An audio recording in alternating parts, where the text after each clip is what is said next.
Once again, everyone. Now, as we gather again, let's grab our attention and minds back to discussing Itihasa and begin our afternoon with renewed energy and continuing these dialogues.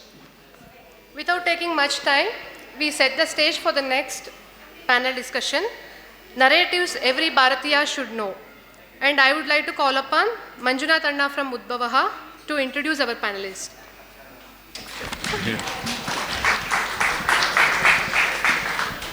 I think Kannadigas will get it. Here we meet again. There's a Kannada reference to it also. So glad that we are also able to come back by 2:15 and we'll start off with the next set of talks. We have changed the format bit, which Nilesh will talk more about. So initially, like I'll call one by one. So we'll take seat. We'll do the pratha. So that is going to, I think, I have high aspirations on how that is going to be in future. So I'll introduce the authors. So we'll do the pratha and come take a seat, and then I'll hand it over to Nilesh. So that is our first speaker, Nilesh Neelkantok, an author, original researcher, TEDx speaker, UAICT alumnus, and writer of 3, I think, revolutionary books. When did the Mahabharata war happen? The historic Rama and the Bhishma Nirvana. And I think I can say it out that the 4th book is on the way, and I think it's releasing on 21st, which is called Sugriva's Atlas. So Nilesh ji, please.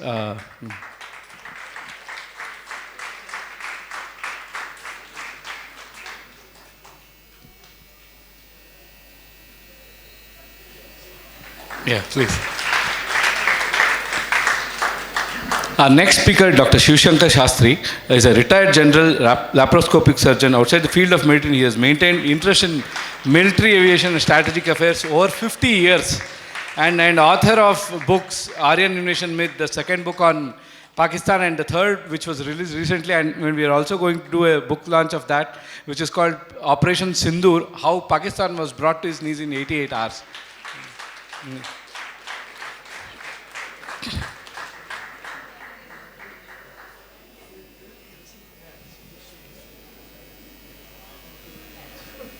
Yeah, please.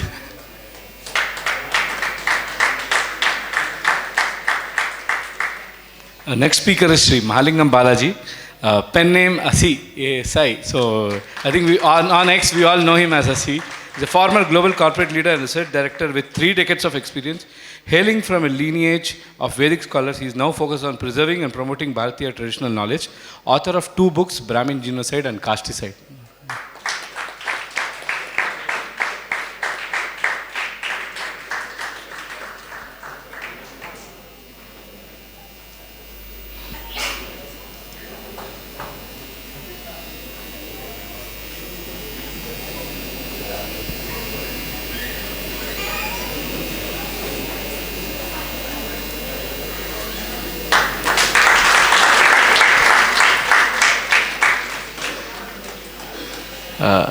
Our next speaker is Sri Abhas Maldayar. So he's an architect, urban designer, author, self-taught historian, committed to reclaiming Indian history via primary sources, an RCS fellow and FICR founding member. His work bridges the built environment with civilizational memory. Author of books on Babur, on Hitler, and ex-communist manifesto. Please.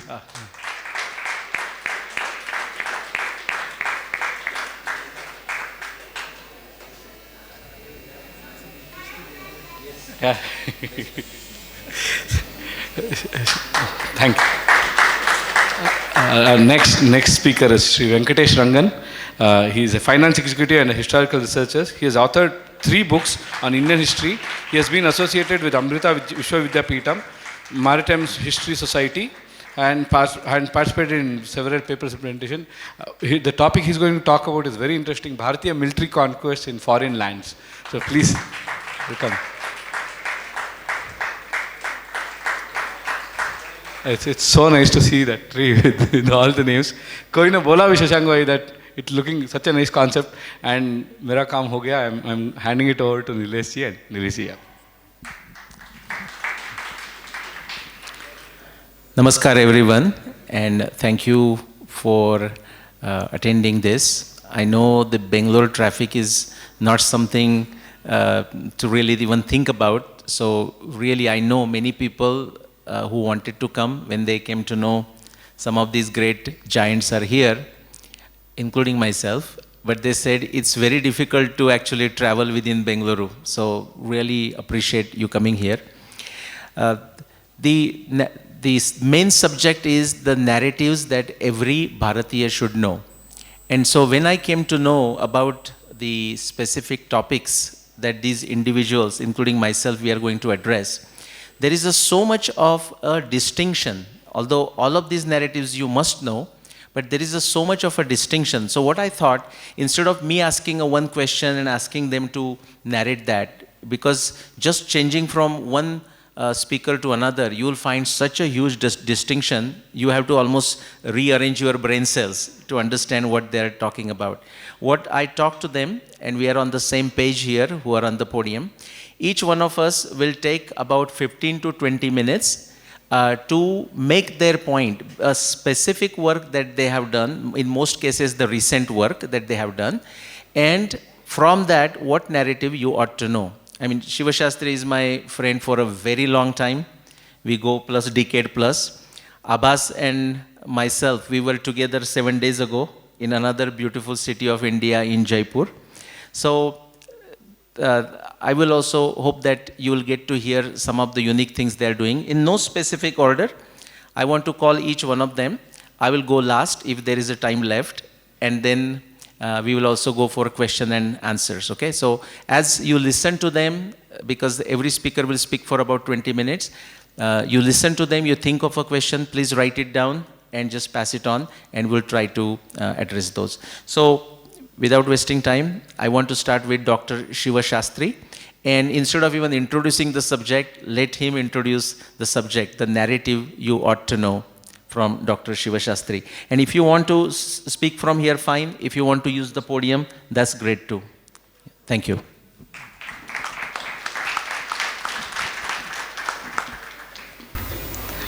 Vande Mataram. Elrigu Namaskara. I'll try not to take I don't talk that, I talk a lot, but I don't give very long lectures when possible. Here's a very nice quote that I heard. When the slave whips himself after the master has gone, the work of colonization is complete. That is to say, here is a country, Bharat. We have been colonized, and the colonizers have taught us, do this, do that, this is right, this is wrong. And now the colonizers have gone, and we still continue to do the same things that they taught us because we are afraid. If you do something original, if you bring up something Bharatiya, I'm going to slap you and say, no, this is wrong. This is what is going on. We have developed a great fear of the white man and respect for what white people say. What they say is always right. If you look at any TV channel, you look at, say, Kumbh Mela, millions of people, they'll catch the one white person and say, what is your opinion? Because this is what we like to listen to. We have misused expressions like Atiti Devo Bhava. Anybody comes, chalo, aajao, we respect you. We've also, I always remember, perhaps when it's a famous, it's a very famous movie. It was Jaya Bhaduri those days.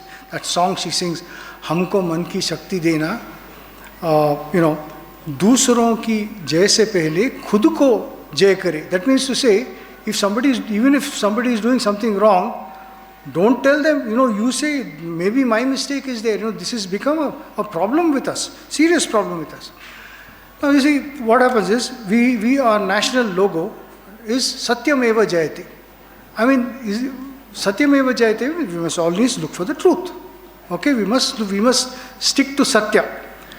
Now, unfortunately, we've been talking about history and itihasa and related subjects. History is a poison. Itihas has been there for, if you read what Nilesh has said, it goes right back 40, 50,000 years. There are records, there are actually narratives that go back that far. Believe it or not, we don't like to believe it. We believe only in BC, AD and things like that. But this is a fact. So we've had Itihasa for so long. History, it's like you have a glass of water, clear water, and you put a drop of red dye in it. The whole water becomes red. Once the water is red, it's completely red, it's contaminated. And that is what history has done. What is history?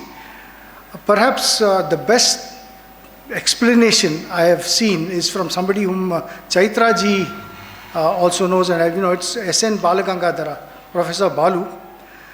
History was something that was invented by the Christians. They said history is, you need records. You need to have written records, you need to have a chronology. And it started with the birth of Christ. Because we have records from birth of Christ, so this is history. Anything before that is nonsense. That was modified a little bit because Old Testament books, a few historical things came up. So up to 2000 BC they will go. Anything outside that is completely nonsense. So what's happened is this is what we've been taught. It's not history. Itihasa is not history, but it's also not myth. But we have been taught that it is myth, that it's complete nonsense, these things cannot happen. Why Itihasa, to what part of Itihasa is historic, what part is like a story or a narrative has been expounded very well in the morning session.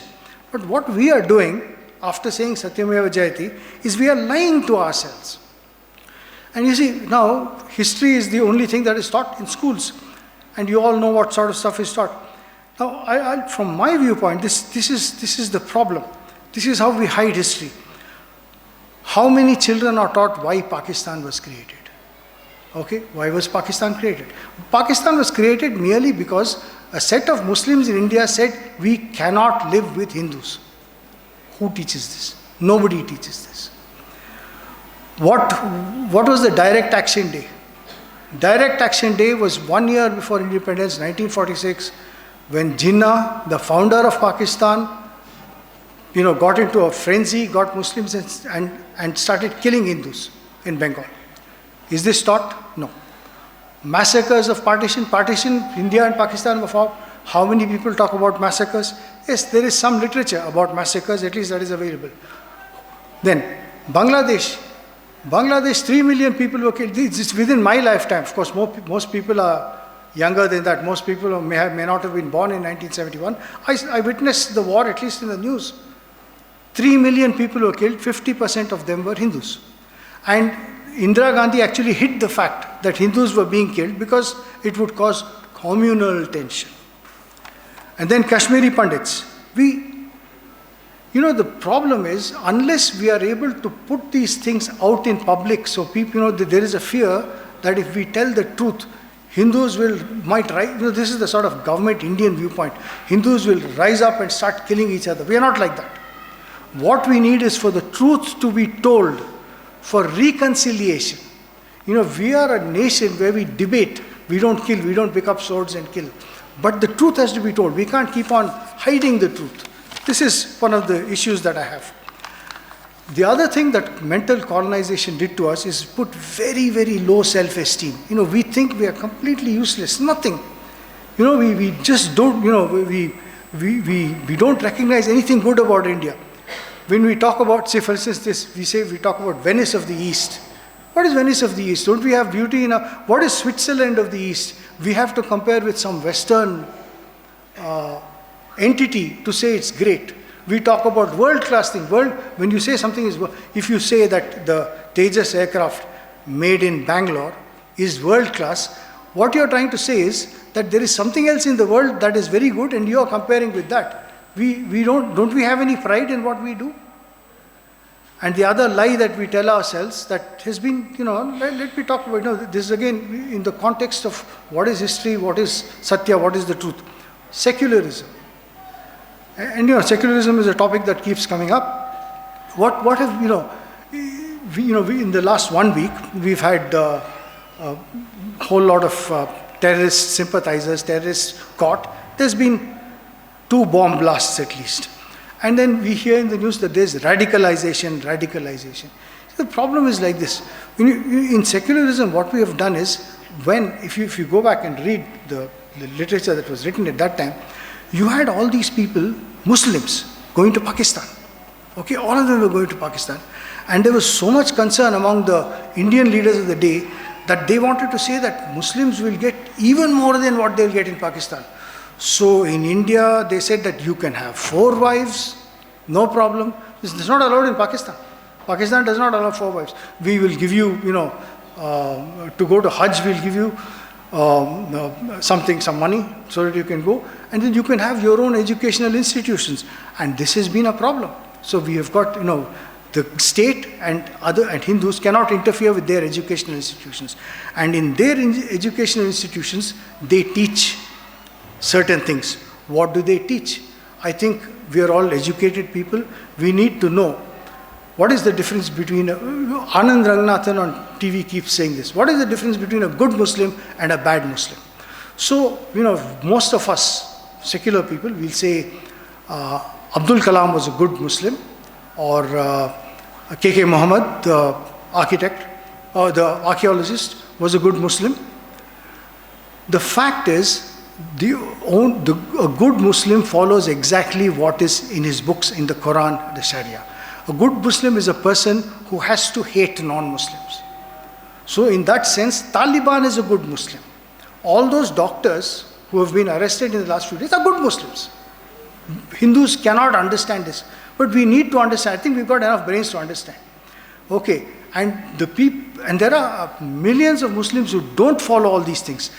We call them good, but the fact is, technically they are not good, and in their societies, they will get punished if they start criticizing terrorists. If there is a terrorist act, we ask, why don't Muslims criticize? They can't criticize, because they know it is bad, but those people are going as per the book. This is the problem. Hindus don't understand this. And unless we teach these things, unless we share these things, nothing is going to go forward. I won't go very far after this. We have a lot of good things in India, but we don't talk about them. It's like, the media and we Indians, many people on social media, we use the Sharma ji ka beta meme.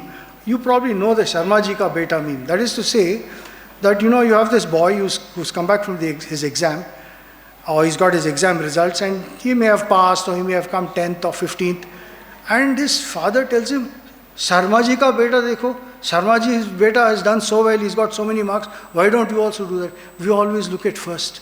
You see, India in many ways is in the top 3 or 4 countries in the world, but we are always looking at those fellows, the West particularly. We don't look at the 180, 200 countries below us. We are we are a bit like, for younger people, I don't know whether anybody still reads Asterix comics. There's a fellow called Obelix, strong guy. Obelix doesn't know how strong he is. Indians don't know how strong we are. We have a great presence, but we act as though we are Somalia or Congo. Our media act like that. This is what we don't realize how big we are. We're huge. We are the top in so many things. And, I won't list out the things. In fact, it would be nice if somebody writes about it, but I'll just mention it. Recently, somebody from Ireland, small country, 1/3 the size of Karnataka, 1/12 of the population, sent me a children's book, picture book on Ireland. Very nice, painted, hand paintings and print. There's nothing in it. It's a green country. There are so many people. These are the counties.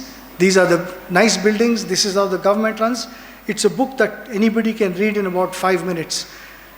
For that little country, they've written such a lovely, we need books like that. We need books that teach our children, our railways, our industrialization, space program, nuclear submarines, ships, aircraft carriers. There's so many things we've done. The bridges, the roads, the infrastructure.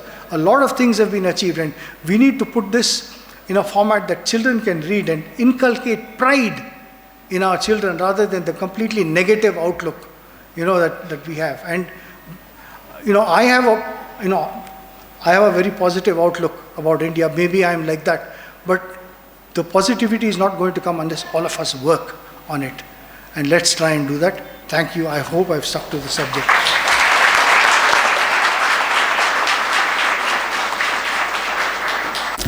All right, unless there is a specific preference, we can just go in this sequence and that's fine. So next would be Shri Balaji with his presentation. Thank you.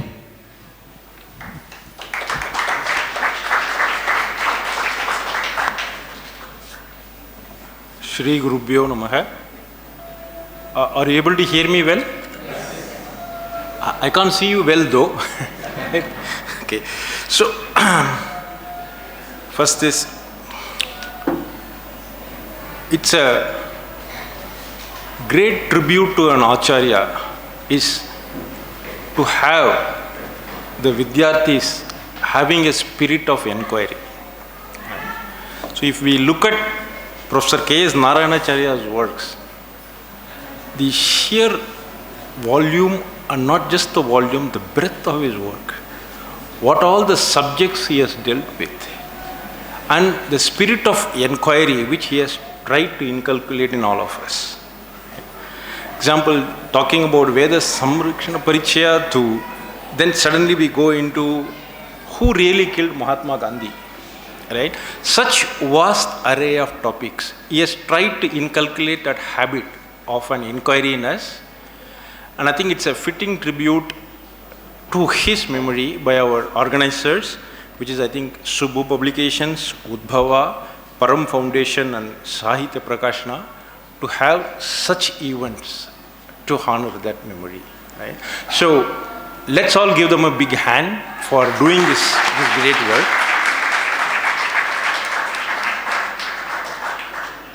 And also to all of you over here, because as Nilesh ji described, it is not easy to travel in Bangalore traffic, and you all chose to be part of this occasion, so let's all give a big hand to ourselves. I think we can try a bit harder, right? We had lunch? Yes, great. Thank you. So in the morning, we had this talk, and the theme was, I think, history, itihasa, and myth. Right.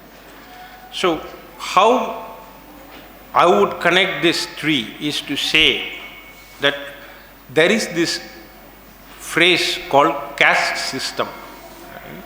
So how many of you have actually heard this phrase, caste system? Yes, no? If you can say yes, that will be great. I can yes. Almost all, great. Right. How many of you think that India had some kind of a caste system? Yes, no? Yes. Okay, so yes means you agree there was some caste system. No, it does not. It does. Okay. Understood. Okay. Great. So there is a very famous book on caste by Professor Nicholas Dirks.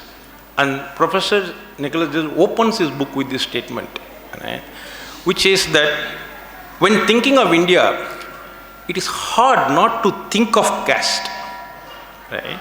In comparative sociology, in common parlance alike, and I am reading it from his exact quote, caste has become a central symbol for India, indexing it as fundamentally different from other places as well as expressing its essence.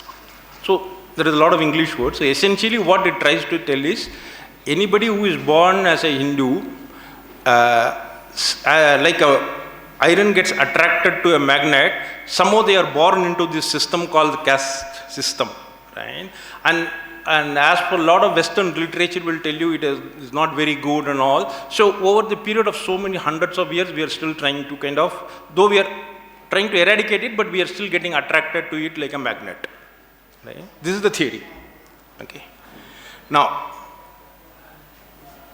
I'm going to tell you this, that caste system is a myth. Okay. If I may request all of you, can you please repeat it after me? Caste system is a myth. Thank you so much. And the reason I requested you all to repeat it is, if we don't say that clearly, that will become the history, which is they are already trying to make it into, and they will use it as a way to look at our itihasa. So that's how your history, itihasa and myth get connected. They manufacture a myth, put it in your history books, and they view your itihasa with that lens. So if I'm, thank you. So you may ask me what is an example. Let's look at our Itihasa, Ramayana. Now what they are saying is, Ramayana is a story of Aryan invaders who came into India, who had a battle with the natives over here. So and that battle is Ramayana. Okay? So that is how the myth became a history, it became now a way to view Itihasa. Okay. Now, if you have played any sports, I think all of you might have played, I'm sure at least cricket, right? So they will tell us that no team wins by just playing defense. Right? So we have to play an offense as well. Okay. So when the moment the word caste system comes up, I have seen many discussions where people will say there is no such thing like caste, it is Varna system, then there is no Varna by birth, then there is Varna by occupation, then there is a Jati system, Jati was evolving. So all that they will try to explain. Right? That's all under the assumption that the other person who is bringing up the myth is saying it genuinely. It may be so or it may not be so. Right? So how do we play offense? So first of all, let's go back to the defense. Right? If you are inclined, maybe from a scholarly perspective, from an academic perspective, or just for a knowledge perspective, if you want to know about how the Shastras are dealing with Varna system, what are the myths about the caste system, how they are all to be reputed. So there is almost a 300-page plus book, which I have and Subbu Publications have kindly published it. So that book, you can use it as a reference. And book was specifically made with a lot of quotes. Because when we interacted with a lot of parents and also with what they call now Gen Z, right? Gen Z, when they were talking to me, they always wanted to know what is the source. Right? They had a lot of doubts about caste. They, in fact, a lot of what I would say as some kind of a self-hate about our own civilization. So that's when they come and speak with me. And when I give them a particular refutation, then they say, oh, can you give me the source? And not only that, they immediately will kind of use their phone to check whether we have said is accurate or not. Right? That's your next generation for you. Right? So in my times, when my father says something, and that's the end of the story, right? I have only one choice, to agree. Right? There is no other choice. So now generations have changed. Okay. So the book Casticide is available. So if you are interested to know about all those refutations and all what the Shastras are saying, what are the accusations, that is one way to look at it. Now, how do you want to play offense if you are not kind of wanting to be on the defensive? You can ask with some simple questions. What is the definition of this caste system? Is there a sociologically, legally accepted definition of caste system? You could start with that. And the next question you can ask is, okay, you talk about this caste system. When and where did this exactly start? Now, then the next question. Did it start in one particular place in Bharat? Or was it like what happened during the Corona period, right? Suddenly the government announced lockdown, right? So everybody has to stay 40 days and then we all, like that, did all the kingdoms come together and then say, we now invented a new system called caste system, right? Let's all from tomorrow change into this system. Did it happen like that? Now the next question you could then ask is, okay, did it start in one particular place? If it started, as per their own theory of caste system, the majority of the population was subjugated, correct? They were oppressed. So if it started in one particular kingdom, why would people in another kingdom say, yes, I like this idea, I would like to be oppressed, right? Can we just bring this system into us? Right? Am I saying something wrong? Now, even today, when we see the central government come up with some policies, every state government will kind of look at it, right? And then they will say, hey, I think this may not suit my state. Or they may say, I will have to do some modifications and implement that policy. right? There are not many subjects which the state government says, I think I'm just going to follow all the central government's policies. And we are in the same country, right? So that flexibility is even allowed in our current constitution, right? It respects that each state will have its own different needs. So as per our own historians, they say that all our kingdoms were very busy quarreling among themselves, right? There never was a period where we had a great empire which was supposed to have taken all India across. Right? So kings were quarreling. But then every king said, I think this is a great system, I would like to get it implemented in this country. How logical is this? Right. Now the next question which will come is, did it start in one place, and if it spread to all the other places, what was the mechanism or institution which was there to enforce it? In the period of lockdown also, so much of enforcement was required. Right? The civilians, public were made to stay in, but so many government agencies, so many frontline workers took a lot of risk, and they were out on the road, right, protecting us, so called, right? So when government has to have so much of machinery to enforce something like this, how did the caste system magically get enforced? And there was no trace of it. There is no historical evidence of all this happening. So these are the questions we must start asking. Right? And will we get answers? Let us see. Right? But let's start asking these questions at least. Right? Now, the second way to play offense is, let's assume that there is a child born in this area, right, in a maternity hospital. A janana has happened, and this child will have parents, which is the first previous generation, which is father, mother, too. Okay.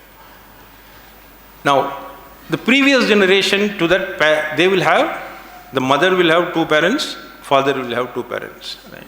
Now, if it is in America, I will have a lot of questions on this. Right? So, in India is fine. Right? So, at least you are not debating this with me. So I'll say I have to be very general neutral sometimes, right? So two parents, we'll go with that, right? So that I remain politically correct, right? So 2 plus. Now what will be the third generation? The third generation will be that those 4 grandparents will have 2 parents each, which will be 8. So in mathematical terms, we call this as the 2 power n series. 2 power 2, 2 power 3 is 8, 2 power 4 is 16. So when we go to 2 power 10, it will be 1024, right? So 10 generations before, this child which is born today has got 1000 ancestors. So I'm sorry, lunch and mathematics don't go together well, I know, right? So is everybody with me so far? Great. Thank you. Right. So now this 2 power n series has got a unique phenomena. 2 power 10 is 1024. If you go to 2 power 20, it will become 10 lakhs. It is 1048576. So if anybody wants to check, they can check in their calculator. Okay. So 20 generations back, this child would have had 10 lakh. So you can still say, okay, possible. 30 generations back, then if you go, 2 power 30 becomes 1 billion, 100 crores. Right? Now let's look at what that 30 generation mean. Let's say in 100 years, 3 generations are there. Right? So a person is there, and then they have, he or she has a child, and then they will have a grandchild. Within a period of 100 years, 3 generations they will see. Right? Fair enough? Everybody okay? So 30 generations means, if I do my math, it is 10 centuries before. So 10th century, 11th century, give you or take. In 10th century and 11th century, the world population itself was around that. Okay. So the world population itself, they estimate between, I think, 275 to 400 million something. So how can this child have 1 billion ancestors? So there is some wrong we are doing in the maths, obviously. Correct? So the issue here is, we are counting each one of these ancestors as unique individuals, unique persons. But then second cousins marry, distant relatives marry, all these are there. So in multiple places, the same person will be repeating after 3-4 generations. So there is a mathematical model for it. Okay. So there are some models, but commonly you take a model which will say that the 1 billion number is not accurate. You should take 0.09 something. Okay, say 97 something. Let's take for simple argument 0.1. So 0.1% of 1 billion will become around 10 lakhs. So now this is a reasonable number, right?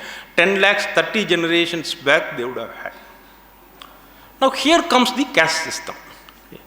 If you see all the caste system literature they went through, the most common thing they will talk about a word called, what is the characteristic of caste system? If you ask, they will say endogamy. The word they will call is endogamy. Endogamy means marrying within the same community or a tribe or something like that. So that is what marrying within a particular group. It's called endogamy. So every caste is supposed to be marrying within itself. That is endogamy. As per the British's own calculation, in South India at least, they tabulated no less than 370 plus castes. So if caste system theory says that each of these groups was marrying within themselves, so this 370 will have to be multiplied by 10 lakh ancestors. Okay. So if you multiply, how much do you get?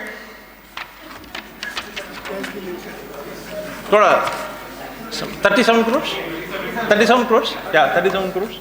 So, the world population itself, that time, the whole world population was sitting in South India. That's what the math tells you. Right? Now, so this is how you can challenge this. This is called, in the technical parlance, they call it pedigree collapse. Okay. So now, the moment I bring this up, then somebody said, so Guruji, so you are telling me that there were intercaste marriages during that time. Right? I said, I'm not telling anything. I'm just saying that there was a endogamy is supposed to be the essence of caste system, so-called caste system. Right? People have written thousands of books on it. Right? So you go pick up books on caste system, there are hundreds of this. Right? Now I have written only one book, and now you come and ask me a clarification, because I just pointed out a logical inconsistency in their argument. That's all. Okay? So now it is for them to come and explain to me how it all worked. Agree or not? Okay. In legal terms, we call it onus probandi, because the person who makes the accusation has the responsibility to prove it, not the other way. Okay. So this is the second way you can play the offense. Okay. Now, there is a important thing. The caste as a word itself, we should not use it, and I think many of you even pointed out when I started with the word caste, which is like great, right? Because the caste word comes from the casta, which was of Portuguese origin. I think it's Spaniard origin, which went into the colonies of Spain in Mexico and I think other Latin American countries, and it comes with certain connotation called the limpeza de sangre. Okay. So limpeza de sangre means the purity of blood. Okay. It was essentially a racist theory of caste. So which has come. And I think Dr. Pawan Gupta ji, I think in the morning in inauguration he spoke about, right, there are no such thing like phrases and words which are neutral, right. So these do have a meaning, these do have a perspective. So we must actually start challenging, attaching the word caste with India. Agreement? Disagreement? Great. Thank you. So and then we must go back and then challenge some of these narratives. So, what are the steps now? I will, in respect of time, I will say a few things. The first step we are done to dismantle this is by going to the honorable courts and saying that there is no such thing like a Aryan race or Aryan invasion. Okay. So we have done that, and with Ishwara's blessings, I filed this case myself in the Honorable Chennai High Court, and I argued the case myself, because there is a provision by which I am allowed to argue my own case in the honorable courts. And the courts relied on the evidence, and then they said, they gave me a hearing with NCERT and another organization called SCERT. These are textbook committees. The court said, Honorable Court said, you are giving a lot of evidence, but obviously the textbooks have also been written by experts. How can we be the experts to decide one way or other? But we will give you a personal hearing opportunity. Right? After the hearing, I submitted the evidences to them. So I'm happy to report that the NCERT part and the SCERT, they have clearly agreed that there is no such thing like Aryan race. And there is no such thing like Aryan invasion. And why is it important to us? That is the first step to dismantle this caste system. Because this is a system which has been, system of myths which has been built brick by brick. So we have to start pulling out each one layer.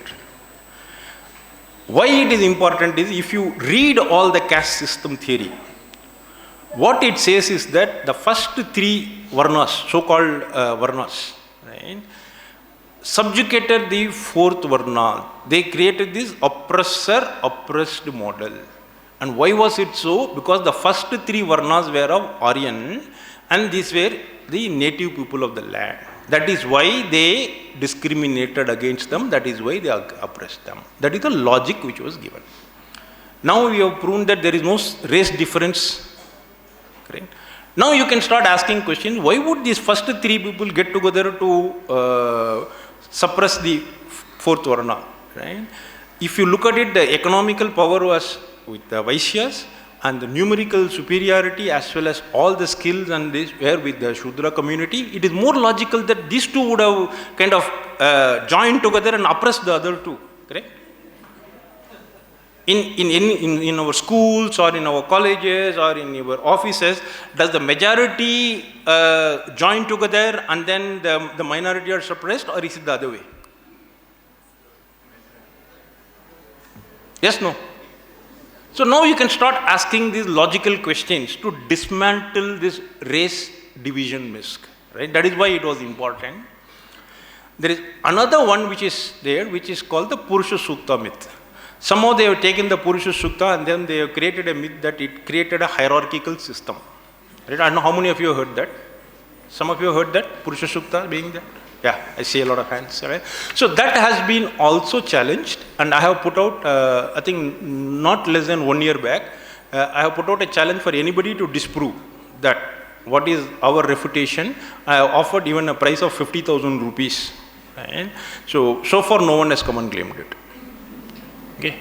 So the Purusha Sukta hierarchy myth is also shattered. Now what remains is the caste system myth to be shattered. Right? And together all of us, we should do it so that our itihasa and our is not corrupted by the myth and the history making the manufactured histories. Is that good? Okay. Now the last question before I leave is, there are a lot of legal challenges which are going to come up, so which we will do. But at the same time, there are also a lot of things which we are dialoguing with the government, trying to make changes. So we have a website called saptarishi.org, saptarishi.org, and we have petitions currently running for protection of Brahmins from hate speech. There is targeted hate speech happening against Brahmins, and that is part of what we call as a civilizational battle, where they want to first destroy one community, then they will use that to go to the next community, they'll go to the next community and others. And how do they do it? Very simple. They will say, they will look at any person and then say he is being casteist. They'll say the person is being Brahminical. Right? Supposing someone comes and says you are being Brahminical, how does a person defend himself to say, no, he or she say, I am not Brahminical? How do we prove? You can't, because there is not even a definition of Brahminical. Right? So that is how each one of the communities will be attacked and decimated. That is the way to destroy the civilization. Right? So it is not a protection of a particular caste group or something. It is for a protection of our entire civilization. So I request all of you to go and see, take a minute or two to see this petition. There is no financial requirements to support this petition. There is no membership fees, nothing. So supporting such petitions will also help to bring civilizational issues in front of our government. Okay? Is that okay? Thank you, and each of you can talk about these topics. The last one is the word of mouth, because today most of the media power and the social media power is not with us. Right? So if you are convinced, you go and talk in your functions or relative gatherings or in friend groups to 10 persons. That is how the word of mouth happened, and that is the most effective way for us to communicate our views. Okay? So I request all of you to take a few minutes to visit that and then see what you can do to help us. Together, let's win this battle. Dharmo Rakshite Rakshita. Thank you. That was a great presentation. And now I would like to invite Shri Abbas Maldahir with another exciting subject, a narrative you must know and you must communicate to others. Abbas Maldahir.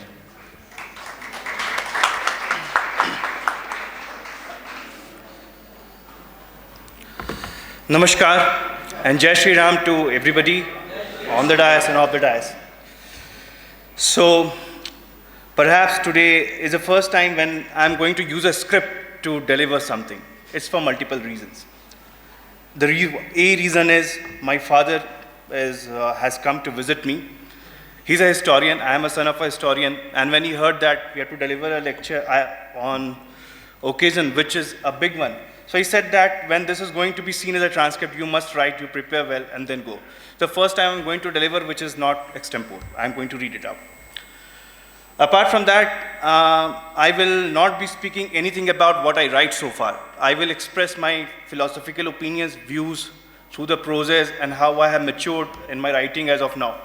And I strongly believe that if we really care about historiography, if we still really care about itihasa, we have to start writing in the way our ancestors used to write, which was with the use of the prose, with the use of metaphor, with the use of allegory, and really get away from the post-colonial way of writing that does it happen. We have to make a shift of it.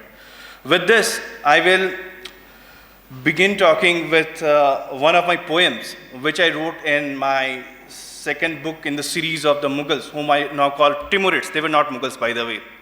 They were always called Timurids. And that poem appeared in the introduction chapter of it. And I was writing this introduction on the day of Holi. And it just happens that you finish the book and then you write introduction. So it was the Holi of this year when I could see in the society people are playing with colors and everyone is so jubilant, very happy, cherishing the moments. But then, because I had just finished the book, I had the memories of the Holi of the Chittor. Holi of Chittor, it's very important to remember because still people play the Holi with red color only because this is the day when the siege of the Chittor was laid. And a day before it, which was Holika Dahan, the people committed Johar. So there was a battle which was going within the fort and there was a battle which was running outside the fort. A battle through the bangles and a battle through the sword. So this was a poem. It starts this way. Holi is not a dance of hues, not just love in crimson dews. It is a fire where falsehood burns, where tyrants fall and fate then turns. Within us sleeps the child divine, Prahlad's faith unbent by time. Within us waits the lion's might, Narsimha's wrath in golden light. The pyre blazed, the witch did sneer, yet truth stood firm, untouched by fear. Holika fell, her magic failed. For Dharma's shield has never paled. And then the tyrant rode with hate, blinded by his lofty state. Where is your God? He mocked and jeered. His throne of blood in dark was steered. But from a pillar, stone and cold, burst forth the force of the legends old. Neither a man, nor beast, nor sword, nor flame. Narsimha came, none dared his name. No steel he bore, no blade he drew. Yet doom upon the demon flew. With claws divine his ribs were torn, a tyrant slain, a world reborn. And so today, when Holi nears, awaken sons, dissolve your fears. This is not just the day of mirth. It marks the triumph of Dharma's birth. Do you not hear the echoes call? The demons rise, they seek your fall. The ones who hail Aurangzeb's hand still chain our gods, defile our land. The same who burned the Chittor's bright grace, who laughed at Rajputi embrace, at saffron warriors fought and bled, and even now, from Bengal shores to temple gates with broken doors, the demons march with blades anew, and still we ask if love is due. No, holy is the lion's cry, to rise, to roar, to never die, to tear apart the chains that bind and cleanse the world of darkened mind. So smear the red of Dharma's fight. Let saffron burn in sacred light, for love is not the weakling's throne, but only where its worth is known. So this was a poem which I thought to write in introduction of my book, because I wanted to remind the people that Holi is just not about the joy, but it is to remind you that Narasimha came. He came to vanquish the adharma. We have to see our festivals, our pujas, and every ceremony as something which is a call for the dharma, and we have to rise. So with this, I will jump into what I'm going to read out to you. And you can call it out if you feel that it goes a bit long, because I have gone all throttle to write it through. So, if you stand at the edge of a vast ocean and listen carefully, you will hear waves whispering tales of continents long gone, civilization erased, gods forgotten, and languages buried under the dunes of time. Every civilization in history begins like a drop of water falling into a river. It merges, it gets diluted, gets lost, becomes part of someone else's flow, except one, Bharat. Bharat is not a drop in river. Bharat is the river. Every other civilization has a story that ended. Bharat is a story that continues. Every other civilization searches for its origin. Bharat remembers them. Every other civilization left behind runes. Bharat left behind rituals. Every other civilization tries to reconstruct its past from archaeological fragments. Bharat recites its past every morning in Vedic chant without missing a syllable. Let us begin with the truth that explains all the truths. We still chant the same Vedic mantras today in the same precise meter and pitch as our ancestors did thousands of years ago. This is not mere continuity. This is cosmic stumbumness. Consider what this really means. A man, say thousands of years ago, and a boy in 2025 create the same sound, in the same order, with the same breaths, with the same vibrations, with the same grammatical breath architecture, with the same auditory geometry, as though separated not by millennia, but by moments, no disruptions, no mutations, no linguistic drifts, no semantic erosion. This is not merely the heritage which we talk about. This is civilization defiance of entropy. In physics, entropy is a natural tendency of systems to move toward disorder. But Bharat's oral tradition defies entropy itself. It preserves order across millennia through the discipline of tradition, through the devotion of communities, through the precision of Shastra. But why do the sound matter? Why the sound is such an important thing which I'm talking about? Because it's the real creative force. That's what the things begin with. It's a metaphysical resonance which exists everywhere. It can never die. It's ontogonal origin. It's cosmological principle, the vibration which gives birth to everything. Now, it's been around 1300 years of the vanquish which we have faced, though still the history is not lost.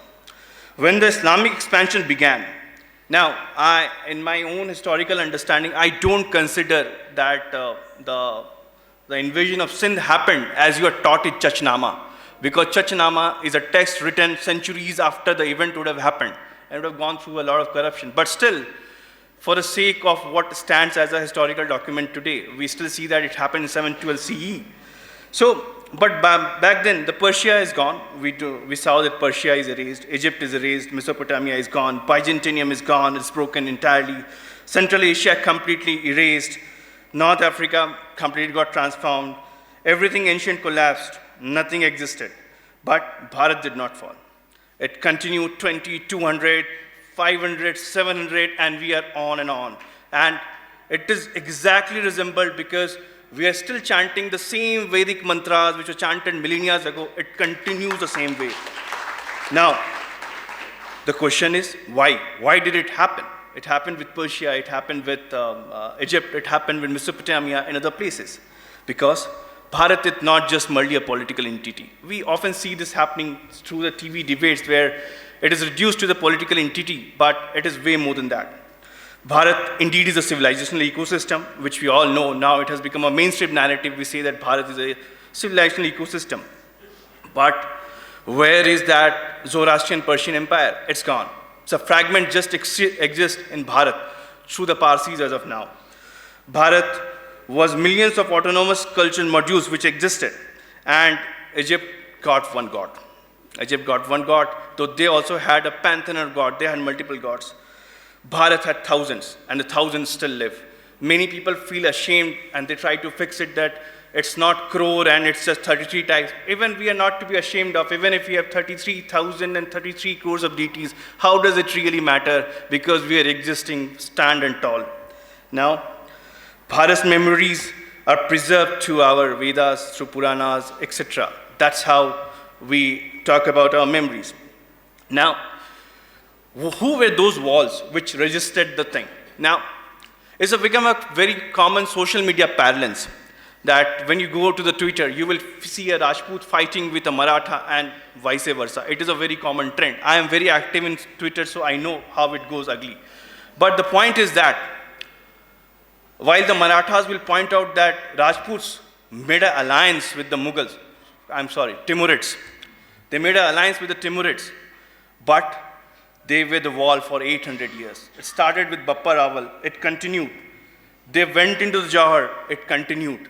The Rajputs were our wall for almost 800 years, and then finally they got tired. Finally they got tired after the Battle of Chittor, and the alliance was made. But till then they had been fighting. Maybe that you wouldn't have heard, but Bappa Rawal used to demolish the mosque. Rana Kumbha used to demolish the mosque. Maybe that it will go as a very apolitical statement. But the point was that even when later on Chhatrapati Shivaji Maharaj killed a pig in the mosque, he meant something. He meant a resistance. It was not that he meant to kill the pig in the mosque, but he wanted to make a statement, and so did Rana Kumbha, that you do this to us, we are going to pay you back in the same coin. And it continues. Maratha's fire continued. After the Rajputs, we saw Rani Tarabai became the vanquisher of Aurangzeb, if I have to say, because it was a Rani Tarabai whose acts really made Aurangzeb stick to the Deccan for 27 years. The man died here a loser man. So everyone on social media will today say, oh, the great Alamgir. But if you really look at his fate, he died trying to conquer the Deccan, but he could never do it. And he got defeated by a female, Rani Tarabai.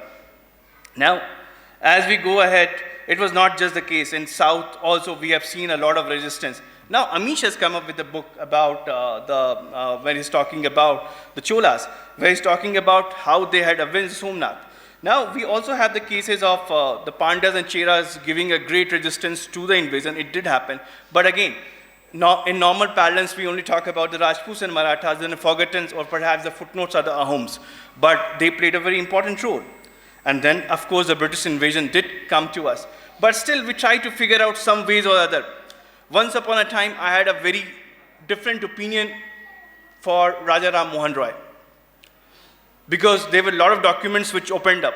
But when I spoke to a lot of Bengalis, I figured out that that was the period when everybody was trying to save Hinduism the way they could. We can't really know that what the intent of the people were, because the Hinduism had completely gone away from Bengal. Everyone was trying to find a way somewhere or other, whether it's Brahmo Samaj or any other organization. They were just trying to see that, oh, if we can compete with the monotheistic faith, maybe that this is the way. So everyone was trying their bit. Then came the Swami Vivekananda, we had Maharishi Dayananda Saraswati, and everyone did their part. But in today's social media, you will see that Arya Samaj is fighting with Brahmo Samajis, and Brahmo Samaj is fighting with so-called traditionalists, and it's on there. But the point is that the Bharat stands today as it stands only because all the people from the time to time came together, or even if they did not come together, they were in different regions trying to put what they could at their best in the different ways. And that's how Bharat stands as the way it stands. Now, so I will just dive a bit into my own subject after having spoken a little about the philosophical angle of it. My subject essentially is, I write on antagonists.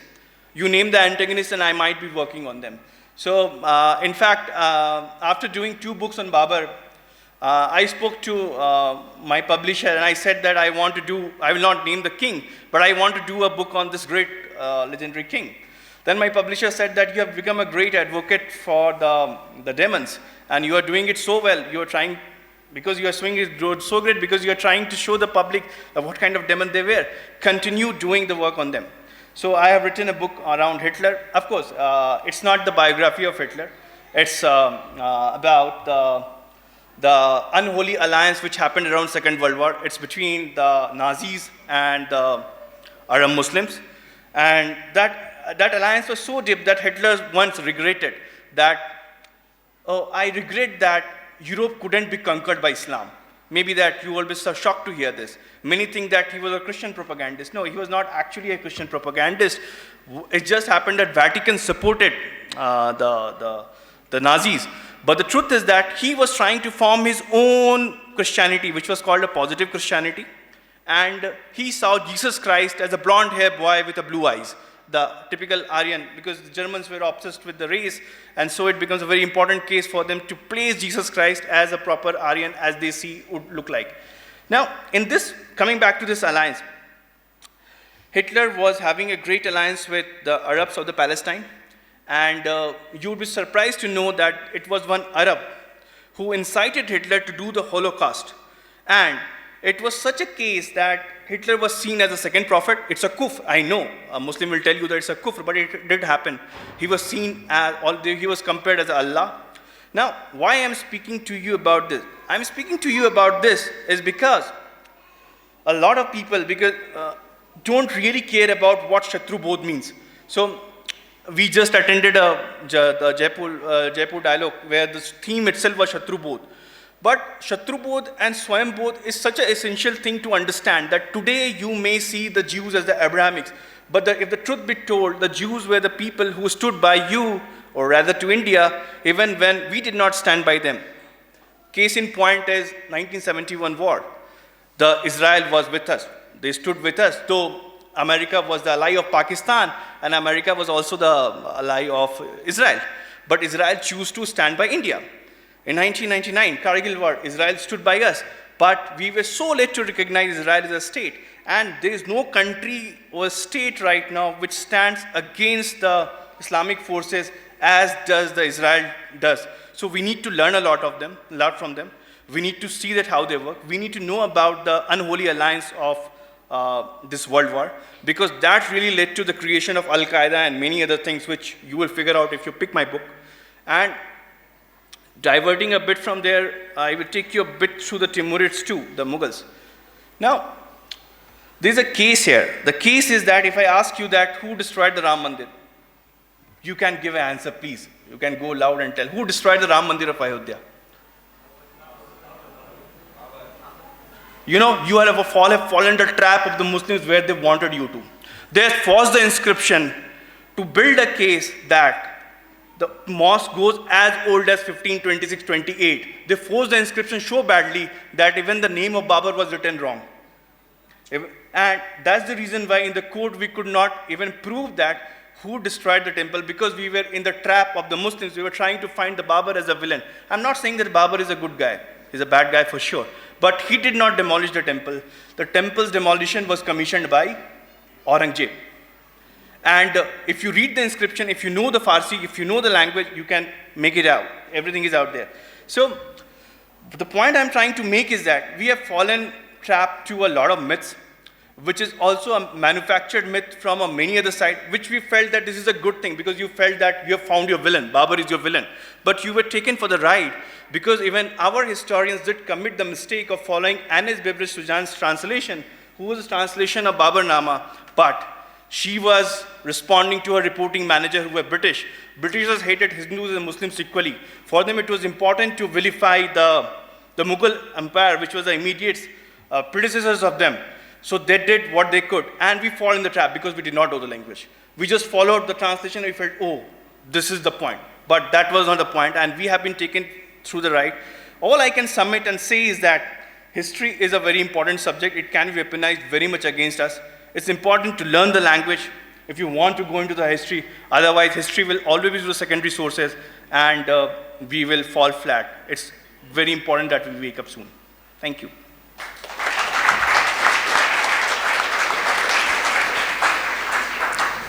subjects, okay, and that's going to continue. So I would like to request now Venkatesh Ranganji to present his presentation. You can do from there also, yeah, as you see, as you like. Should we go down? Should we go down, that everyone can see it, okay? Thank you.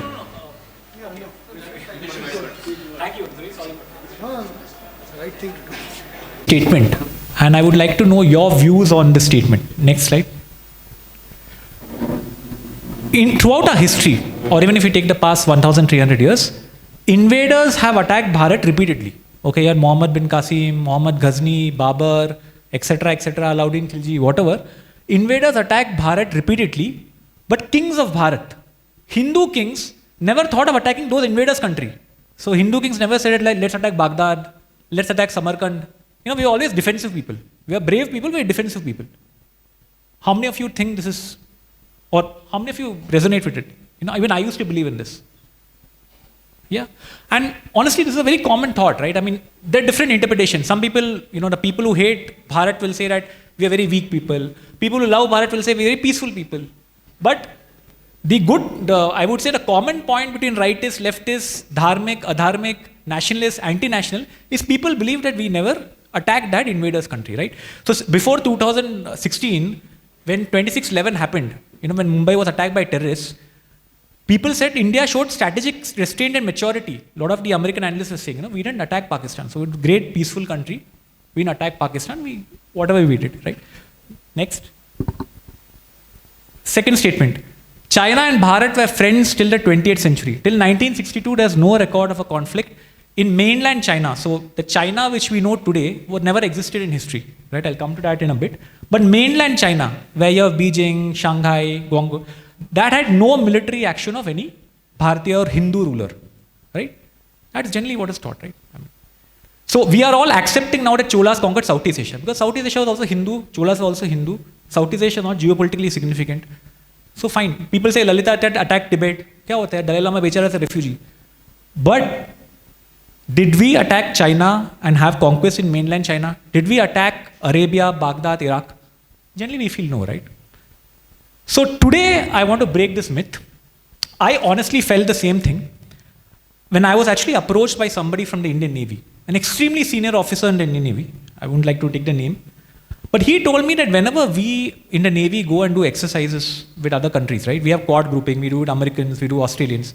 He told me these guys come and they have no history themselves, but they'll talk about maritime, I would say philosophy, historic maritime philosophy of Australian Navy. You know, the Chinese have one guy called Zheng He. He was some guy who kind of went in 14th century. They have made a whole set of exhibitions. The Chinese government has sponsored across the world how the Chinese went to Africa. They took tribute from Africa. So he said, why don't we have something like that? So that is what spurred my interest. And what I found is there is overwhelming evidence in Arabic, Persian, Chinese, and on very own Bharatiya sources which talk about active military operations and conquests in all these countries, right? So what I'll do today is, in my book I have talked about 21 such expeditions.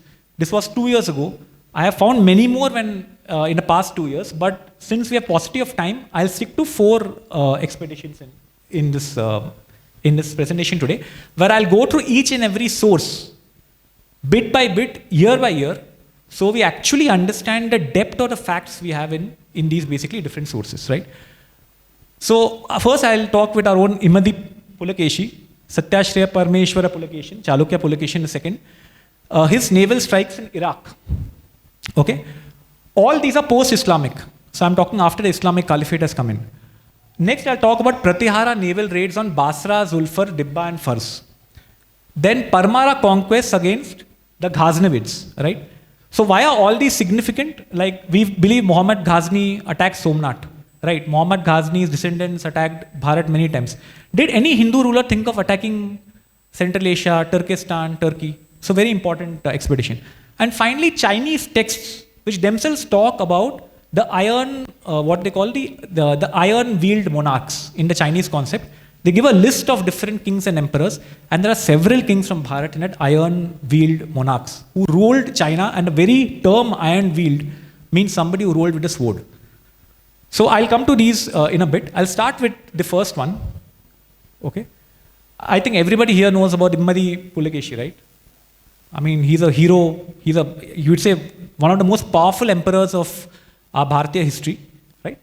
But very few people know about his expedition in the Al-Faw Peninsula, Iraq. Firstly, what is this Al-Faw Peninsula? What is Iraq? Next slide. So all of you know this is a map of the Middle East, right? So you have Iraq out there. If you see the Persian Gulf, this stretch of water is called the Persian Gulf. And over here you have Kuwait. And this part, right, which is on the head of the Persian Gulf, is called Al-Faw Peninsula. Very important for oil. Iraq is, I think, one of the second or third largest producers of oil, right? Much of the refineries are present in Al-Faw. Go next. That is why historically, Al-Faw has always been the site of bloody battles till today, till the 21st century, right? So if I look at the modern times, Iraq-Iran war, the bloodiest battles in Iraq-Iran war were on the Al-Faw Peninsula. In fact, the use of chemical weapons, which was one of the features of the Iraq-Iran war, alleged in the Al-Faw Peninsula. When the Iraqi forces recaptured Al-Faw, Saddam Hussein declared a national holiday. That was the extent of the victory. When the Americans invaded Iraq and toppled Saddam Hussein, the bloodiest battle in which two crack special forces units, the American Marine Commandos and the UK Special Forces, actually operated was in the Al-Faw Peninsula. Again, oil, refineries, and as you can see that map, which you can also see out here, it is the only outlet to the sea for this entire Middle Eastern region, right? So if the entire fertile belt, which you call the Tigris-Euphrates belt, where the main agricultural produce and is grown, the main outlet to the sea is actually from the Al-Faw Peninsula, right? So now why are we talking about this Al-Faw Peninsula and why are we talking about Iraq? Next slide. Because of this, let's introduce ourselves to this one Arabic Islamic theologian called Abu Jafar Muhammad ibn Jarir al-Tabari, right? He was there from 839 to 923 CE. He's a renowned polymath in Islamic circles. So a guy who wrote a tasfir. He interpreted the Quran. Okay. He also wrote a historical work called Tariq al-Rasul wa al-Muluk. Now, if you ever track the I would say the Islamic clerics, etc., they call his works as ijtihad, very credible, very objective. Now, this person never visited Bharat, right? He was in North Africa. He was in Baghdad. He settled down in Baghdad during the time of the Abbasid Caliphate, which was which is the most powerful, I would say, empire of Islamic history. In fact, this person had a lot of prejudice against Hindus. He openly expresses it. He calls them, he says these are kufr, they do kufr, they are kind of, whatever. But why am I suggesting all this? That it's very important we understand the personality of a guy who is actually giving us a lot of communication between the first caliphs and his commanders, and also giving his own interpretations. And also naming the king, but because of which we can, connect it to Chalukya Pulakeshi. So what Tabari does is, in his work, he talks about the rise of Islam and about Islamic history. He gives a year-wise expansion of the Islamic empire. So all of you know that Islam arose in Saudi Arabia, which is basically in the 7th century, late 6th, early 7th century. About year 11 of the Islamic calendar, the founder of Islam passed away. And after him, his father-in-law, Abu Bakr, became the caliph. So he's considered to be the first caliph. And there was a round of great expansion. And in fact, in a span of 20-30 years, they wiped out the entire Persian, Mesopotamian, North African civilization and reached up to Europe, Spain. They in fact captured Spain also. They reached up till China, that is in Xinjiang province, right till the east. So year by year, between year 12 and year 16, Tabari talks about a lot of military activity involving a certain king of Al-Hind or a certain king of India. So let's see exactly what happened. So if we start from the 12th year of the Islamic calendar, we have Caliph Abu Bakr, who writes to his commander called Khalid bin Walid. Now this Khalid bin Walid is an undefeated commander of the Arabs. Basically, he has fought 100 battles and been undefeated, right? So Caliph Abu Bakr says that we have to spread Islam, we have to spread authority. So we have to attack Iraq, Iran, and obviously, capture these areas, right? So the first area we should capture is the Al-Faw Peninsula. Now in year 12, he first writes a letter saying that you begin with Farj al-Hind, which is Al-Ubula. Okay, so if you look at this Al-Faw Peninsula, about 100 kilometers from the Persian Gulf, there's a place called Al-Ubula, right? Now, this Caliph refers it to as a gateway to India or gateway to Hind, Farj Hind, right? And he tells him, you begin with that, that's the most critical strategic part. Once you capture that, we can destroy the entire Persian Empire, right? So Khalid bin Walid in year 12, which corresponds to 633 CE, goes and sets up camp in that particular Al-Faw Peninsula. You can see the green triangles. There's a waterway called the Shatt al-Arab. So Khalid bin Walid goes and sets up camp out there, right? His objective is to wipe out all resistance, conquer this territory, and then go into Iraq, Iran, and conquer that area, right? For some reason, however, he's not able to do that.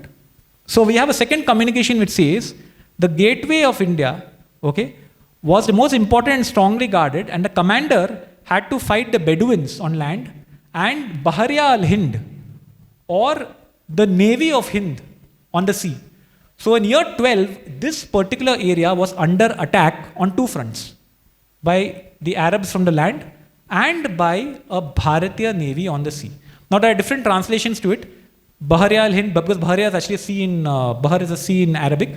So it could actually be that the Hindis were attacking from the sea, or R.C. Majumdar translates it as a navy, because it's the ocean of the Hind.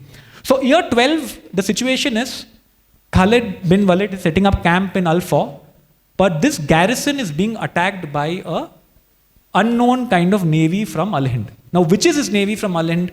Why are they attacking Al-Faw? What is the reason? Let's dwell a little more deeper. We go to next year. In year 13 of the Islamic calendar, there is no record, right? So, remember in year 12, Khalid bin Walid is given the task of conquering, capturing, and wiping out this area.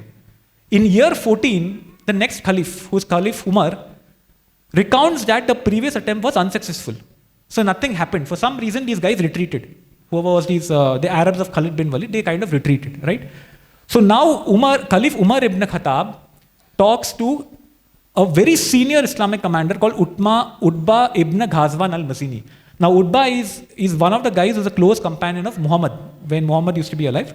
So obviously he has a very high rank among the different Arabs.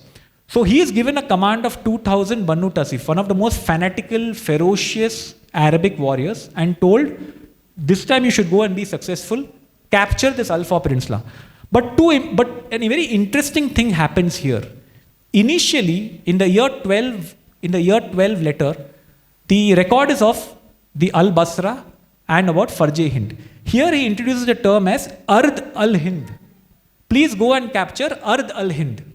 So that there's no confusion, Tabari writes, at that point of time, Al-Basra, or this Al-Faw Peninsula, came to be called as Ard al-Hind. So between year 12 and year 14, we see that this Al-Faw Peninsula is now called Ard-e-Hind. Ard-e-Hind means land of Bharat, land of India, land of Hind. And Farj-e-Hind is the gateway to Hind. So both these things kind of survive, right? So year 14, we have Utbah who's going there. So Utbah ibn Ghazwan goes there to capture this area, and there's a great fight which happens. Next slide. Now we go to next year, year 15. Okay. Now the Caliph, the Caliph Umar ibn Khattab decides that we need to have a Al-Amsar, or a garrison. Okay. So in this garrison, he writes that now a great battle has happened called the Battle of Kasadia, in which the Persians have been wiped out. So Iran is no longer in contention. So the Caliph writes that we are going to be under attack by the Shahanshah al-Hind. The king or the emperor of al-Hind is going to attack us along with the king of Oman. So for that, please build an Al-Amsar in the mouth of the Tigris or Euphrates, right? If you just go back earlier to the map. So he's saying out here, in that peninsula which stretches, build a garrison so that you can defend this area from this attack of the Shahanshah al-Hind, the emperor of Hind. Go now. Okay? And the defeated Persians should not get help from these people, right? So that's what happens in the 15 al-Hijrat. Next. Okay? So I will first go through all the evidence, and then I'll pin together the story which actually happened. So in 16 al-Hijrat, we find another communication which says that the Arab force has to retreat about 15 kilometers inland from any water body, right? And at least 130 kilometers away from the shore. So earlier in last year or in the previous year, in year 15, the Arab garrisons were in the mouth of the Tigris Euphrates. Now they have going back 130 kilometers. So effectively, what is happening is we have the same dynasty, one of the most powerful caliphs of the Islamic Empire, who could defeat Spain, who could defeat Africa, who could defeat Central Asia, right? But they are unable to capture a small peninsula, and they had to ultimately retreat about 130 kilometers because of this military action of this one Shahenshai al-Hind. So the question really arises, who is this great king of, let's say, Bharat, who could actually go 3,000 kilometers to our west, who could go to Iraq and actually force these people to retreat, right? Now, there are many other details in the 16 Al-Hijrat communication. For example, Utbah Ghazwan says that the initial Al-Amsar could not be situated in Al-Ubula also. So anyway, I won't get into details. So going next. Yeah. Now we find that in the same year, the Omanis are completely suppressed. And the Arabs attack Thana and Barwas, or Broch, right? Both of which are under the Chalukyan territories. But these attacks are unsuccessful, or they are repulsed. And finally, in 17 Al-Hijrat, the Al-Basra Al-Amsar is created 15 kilometers inland, right? Now, all these evidences, what is the meaning of all this? If you can go next. Right? Now, and who is this king of Al-Hind who basically has had this daring and this bravery actually to go and attack the Arabs in Iraq, right? Now, in year 5 of the Islamic calendar, fortunately for us, the same author, Muhammad ibn Jarir Tabari, gives the name of the Shahenshai al-Hind, right? And this name he gives as Furumisha. Now, this Furumisha is generally taken by historians who mean Primesha, Parameshwara, or Pulakesha. It can be either one, right? So, this king of Al-Hind we are looking for has to be somebody who is powerful enough to be called the emperor of the entire Al-Hind.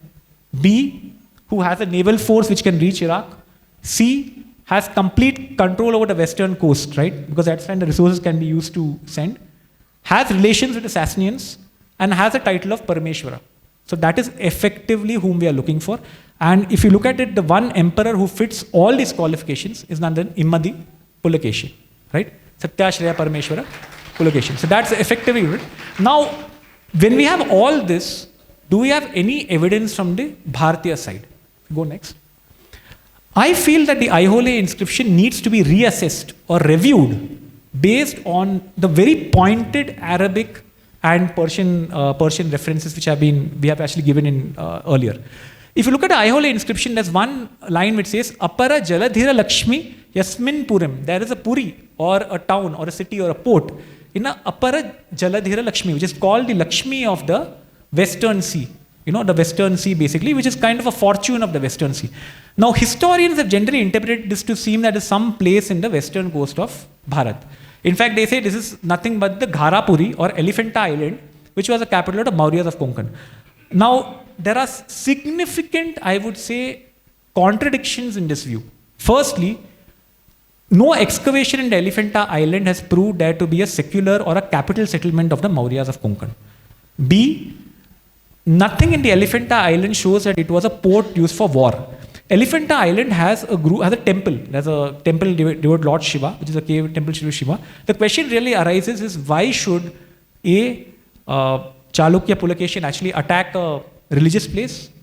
B, is there a need for him? Because the Aihole Prashasti very clearly says that the Chalukyan navy surrounded this island, and there were no less than there were 100 ships which were used by Chalukya Navy. If you look geographically at Elephanta Island, it cannot support such a sustained or large naval operation, right? So effectively, we are looking at a certain port in the Western Sea, in our Apara Samudra, which is Lakshmi, which had a lot of potential for trade, and which basically, I would say, involved a lot of naval operations.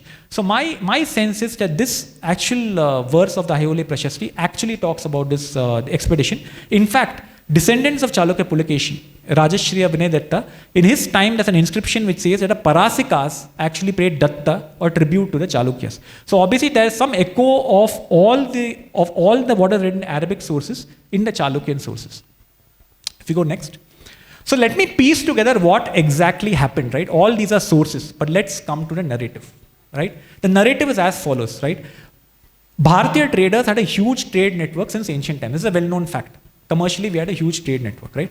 Utba ibn Ghazwan himself says that among the communities who traded in Al-Ubula included Al-Hind, Omanis, Persians, etc. So it is obvious that our traders went there, and they went there, they would have stayed there, they would have built some temples, they would have built some residences, etc. So there was a colony of Hindu merchants in Iraq. Now we have this proved by Tabari himself, who talks about specific Indian communities called Sabajiya and Jats, right? Some of them are from Sindh, but some of them are also from Al-Hind, right? So the Arabs used to distinguish them from the 8th century onwards. So the fact that there was a merchant community in this area, and that's also the reason why this area was called as a Farj-e-Hind, the gateway to Bharat, because the trade to India and the largest, I would say, trade flow which happened from Bharat on to Iraq used to happen from the Al-Ubula port. So when the caliphate rose, it is obvious, given the expansion of the caliphate, that they had a focus on the Alfa Peninsula. It disrupted and destroyed trade. And because of this trade, the Indian merchants needed some succor. They needed some protection. Who will protect them? There was a disturbed condition. The Persian Empire is falling. The caliphate soldiers are rising. So you needed some protection of these merchants, right? As the Aihole inscription itself says, right? Utsaha Prabhu Mantra Shakti Sahite Deva Dvijan Vatapi Nagaram Rakshite. So Utsaha, as per the Artha Shastra, any great Chakravarti has Utsaha Shakti, Mantra Shakti and Prabhava Shakti. Utsaha, you need to have energy, proactive energy. You can't just be sitting back and saying, let the enemy attack, I will attack. Secondly, Mantra Shakti. This Utsaha has been to be form of a proper formal policy. You need to have an army, you need to have tactics, you need to decide on your on how to attack it from a long-term perspective. And Prabhava Shakti, Prabhava, you should show your influence, your strength, what they call to as power projection in military terms. You should be able to show your strength so much that your enemy is deterred, right? So as per Aihole, our Satyashraya Parameshwar Chalukya had all these three parameters. He had Utsaha Shakti, he had Prabhu Shakti, he also for Deva and Vijan, for protection of Brahmanas, for protection of, let's say, our culture, for protection of Dharma. His Vatapi Nagaram was a safe place. And that is why a lot of these merchants actually came to Immadi Pulakeshin telling him, please protect us. And this is the reason for these operations which are basically launched at that point of time. We should be aware that at that point of time, Chalukya Pulakeshin had defeated Harshavardhana and Mahedravarman Pallava. So he qualifies to the title of Shahanshah al-Hind. He was the most powerful ruler of Bharat at that point of time. Why do we not find references after year 17? This was a time of 640 when the Chalukya has gone to a protracted struggle with the Pallavas, with Narasimha Varma Pallava also coming in. So that perhaps explains, and Pulakeshin's own death, which happened, a few years later, perhaps explains why we don't find any reference after the Islamic year 16 or 17 for Chalukyan attack. So this is dealing with, let's say, Immadi Pulakeshin, who was truly, I would say, the most powerful, one of the most powerful of our Hindu rulers, and I would say a very unique ruler in this sense. I'll quickly go to next. I'm sorry if I think I may be running out of time. About 200 years after Immadi Pulakeshin, there was another great naval expedition launched across the Middle East, right? We again have three different inscriptions and literary sources on this, from Iraq, from Oman, and from our Bharat also, right? So I'll quickly go into that. So if you look at Islamic history, after the Rashidun Caliphate and the Umayyad Caliphate, there was a golden period of Islamic history in a dynasty called the Abbasid Caliphate, right? There were two rulers of this caliphate called Harun al-Rashid, who is very famous, in what is called the Arabian Nights book, and Caliph al-Mamun, right? Now, under these two caliphs, right, a renewed attempt was made to conquer territories in Bharat, right? So the Arabs had conquered Sindh in 712 CE. Post that, at about, let's say, 800 to 810 CE, they made renewed attempts to conquer the different areas of Bharat, right? So they were met with opposition with a dynasty called the Pratiharas, okay? The Pratiharas came essentially from, let's say, the origin is basically from the Abu region, as they call it, Rajasthan, Gujarat border. But later they captured Kannauj. So the Kannauj was the capital, and they formed an empire across North India, which included also parts of Saurashtra, right? So among the Pratihara rulers, there was a king called Nagabhatta. He's called in history as Nagabhatta II, right? So effectively, all these evidences point to a fight between these Abbasid caliphs, okay, Caliph al-Mamun Imam Ghassan bin Abdullah, who is considered the greatest ruler of Oman, and obviously Pratihara Nagabhatta. Right? Go next.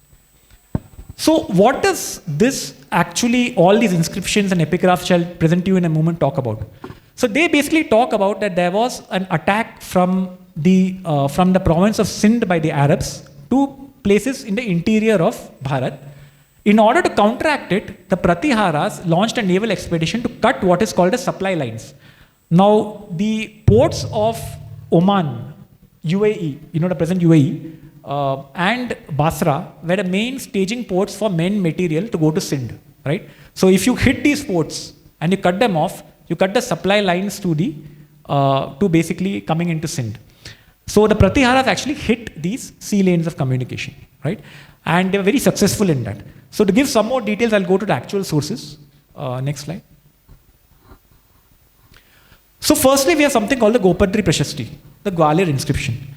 Now, very interestingly, in the verse 22, right, it talks about the crossing of the Apara Samudra. Okay, so it gives an allegory. It says that just like Prabhu Sri Ram crossed the ocean, okay, to basically for the sake of dharma and to get back Mata Sita, and he fought Ravan, who was basically a representation of dharma. Similarly, we had Nagabhatta and his son, Tad Janme Ramanama, his son, he was born as Rama, he didn't necessarily grew up to be a young lad.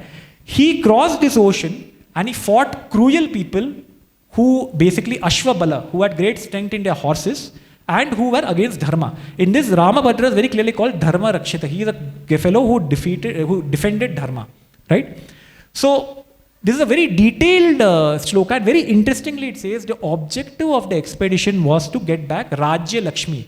Just like Prabhu Sri Ram, he went to fight and I would say liberate Mata Sita. Nagabhatta and Ramabhadra went to get back their Rajya Lakshmi. Now what is the concept of Rajya Lakshmi? In a kingdom, Rajya Lakshmi is sovereignty. Okay? So if suppose somebody attacks you, suppose somebody destroys your temples, suppose somebody kind of, your sovereignty, your self-respect is attacked, right? Your sovereignty is attacked, your good fortune is attacked. So it's not just a matter of defense. You have to, set that, I would say, you have to, put a deterrence for that. In fact, in the same inscription it says, Sama Dana Bheda Vihina, Ananya Sadhana, Adhina, Pratapa, Ananya Pratapa Dinamukha. That is, when Sama, Dana and Bheda, they actually became Vihina. So he was bereft of the Sama, Dana, Bheda. Effectively, he had exhausted the option of diplomacy, putting, let's say, covert operations, or of, let's say, giving gifts. He had to only resort to Ananya Pratapa in order to restore the defense of his kingdom. So, if we go next. So the question is, we have a very clear reference of Nagabhatta actually carrying out an expedition across the sea. So is there any corresponding reference in Arabic or Middle Eastern works? So we have a book, we have two works. We have one work called Tufat al-Ayan bi Sirat al-Uman, right? Now as per this, this work is actually a collection of different chronicles by Abdullah ibn Humayd in the 19th century, but he takes a lot of old chronicles of Oman and he compiles them together. In this, there are two references made. One is that Kufar of Al-Hind, who came in Barijas, who were called Bawarij, hampered the regions of Oman, plundering and taking prisoners towards Al-Iraq and Al-Fars, right? So basically, there was a kind of lot of raid which is happening in Iraq and Iran, okay? And these people came towards what is called as Zulfar and Dibba.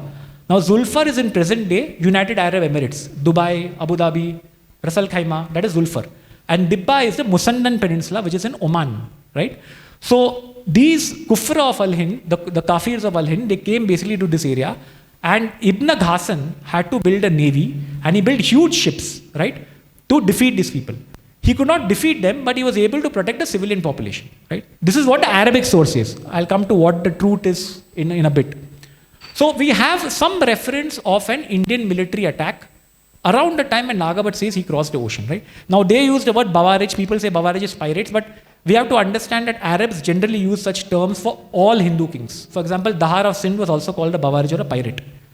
So going next, at the same time we have one more text from Iraq. If you can go next. Which say that a fleet of Al-Barija or of assault vessels from Al-Hind came and attacked Basra and Al-Fars, and 50 of Ibadi missionaries were actually killed in this process, right? Now, certain Arabic historians have interpreted this to mean that there was a lot of loot and there was killing. But we have to understand who these Ibadi missionaries were. Now, these were religious people, but not religious people like what we know, right? So they are not monks, they are not people who believe in ahimsa, etc. These are people who carried a sword. And they used to spread the religion by this mean together, right? So all this means, if I can put piece together a story together, what we have is that under the most powerful of the Islamic caliphs, attack was launched in Bharat from Sindh. The Pratiharas counter-attacked the attack in land, but they also used the sea to attack the enemy's territory itself.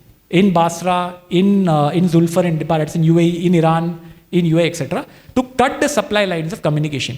They were pretty effective in that because we know for sure that eastern Sindh was liberated from the Muslim control and went into Pratihara control after that. In fact, we have Suleiman, an Arab traveler, who says Sindhu passed through the Pratihara dominions, right? So it was effective in liberating eastern Sindh. Western Sindh broke off from the Caliphate and became dissolved into two small kingdoms, out of which only two cities, Bansura and Multan, remained with the Islamic rulers. Right? So that was the effect of this expedition. Now, why is it the entire Sindh was not liberated? That's a question I'll come to later, basically. So effectively, we have one more evidence or example of a Hindu ruler going and actually attacking the most powerful Islamic caliphate, which is basically Pratihara Nagabhat. You can go next. So just I'll quickly cover the Parmara conquest also. So in the Nagpur State Museum, right, you have an inscription, okay, which is a pretty lengthy inscription. If you go next, it is dated 1161 Vikram Samvat, right? This is also called the Nagpur Museum Stone Inscription or the Nagpur Prashasti. Now, this inscription talks about a king called Lakshmadeva, a Parmara king called Lakshmadeva, and his brother Naravarma Deva. Now, we know the example of Prabhu Shri Ram and Bharat, right? When Prabhu Shri Ram went to Vanvas, Bharat ruled the kingdom with his slipper, with Prabhu Shri Ram's, I would say, slippers actually on the throne. So this is a very interesting example in Kali Yuga where Lakshmadeva went to fight the invaders of Bharat, and his brother ruled in the name of Lakshmadev till the time he came back. So as per the inscription legend, and when Lakshmadev came back, he did not covet the kingdom, he gave up his kingdom. So Lakshmadev actually then made Naravarman the king, saying that, you have done selfless service, I want to continue fighting and continue doing the expeditions. But what does this verse 54 of this inscription tells us? This verse 54 tells us a very interesting thing. Now let's not forget this is coming after the period of Muhammad Ghazni. So Muhammad Ghazni has come, he has destroyed the Somnath temple, he has looted a lot of kingdoms, right? His descendants are there.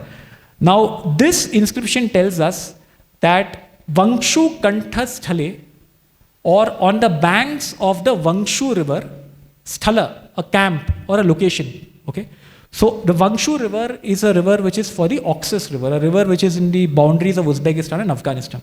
There are a lot of people who try to interpret saying Vangshu is Sindhu. There is no text which says Sindhu and Vangshu are the same. Right? Vangshu has a very clear meaning and interpretation, which is the Oxus river.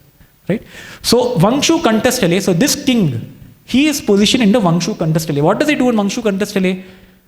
You can say, Khelot Khat Turushka Datta Vilasat Vaha Vali Vilain. So basically the Turushkas are there, the Turks are there, they have given Datta of their horses as tribute after being defeated or after being wiped out.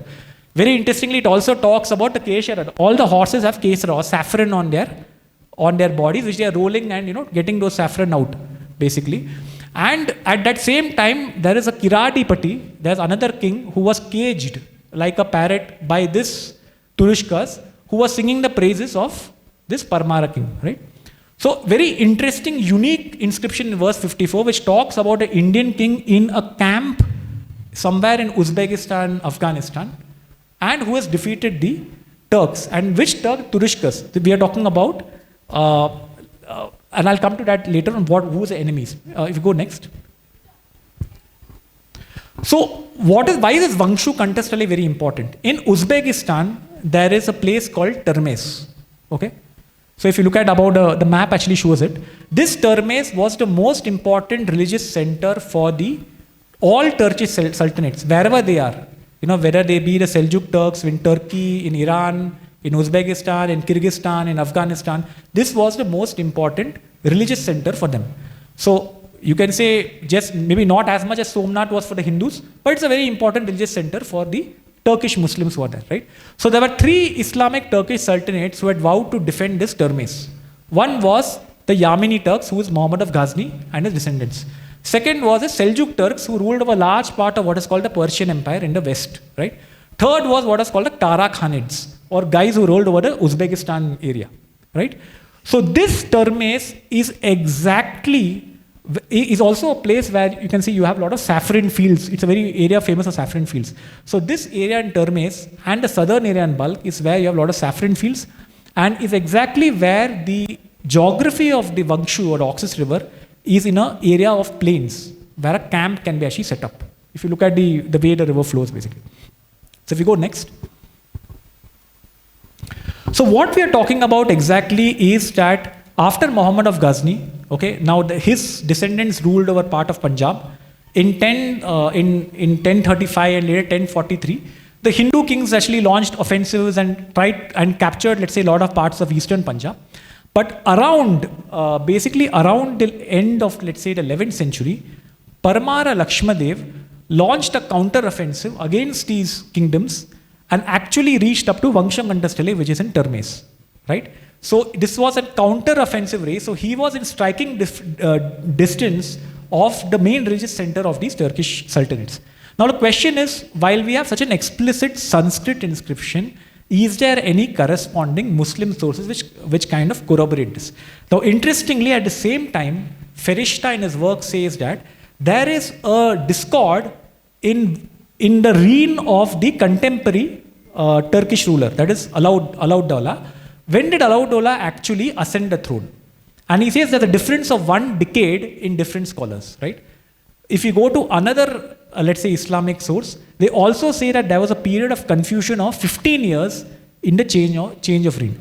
So this is exactly the time when we also find the same inscription. So there is a lot of merit in the fact that there was actually a live military action which actually took place and went to the heart of Turkestan. Now there are a lot of criticisms to this. So people say that this could be an exaggeration or a copy of the Raghuvansa.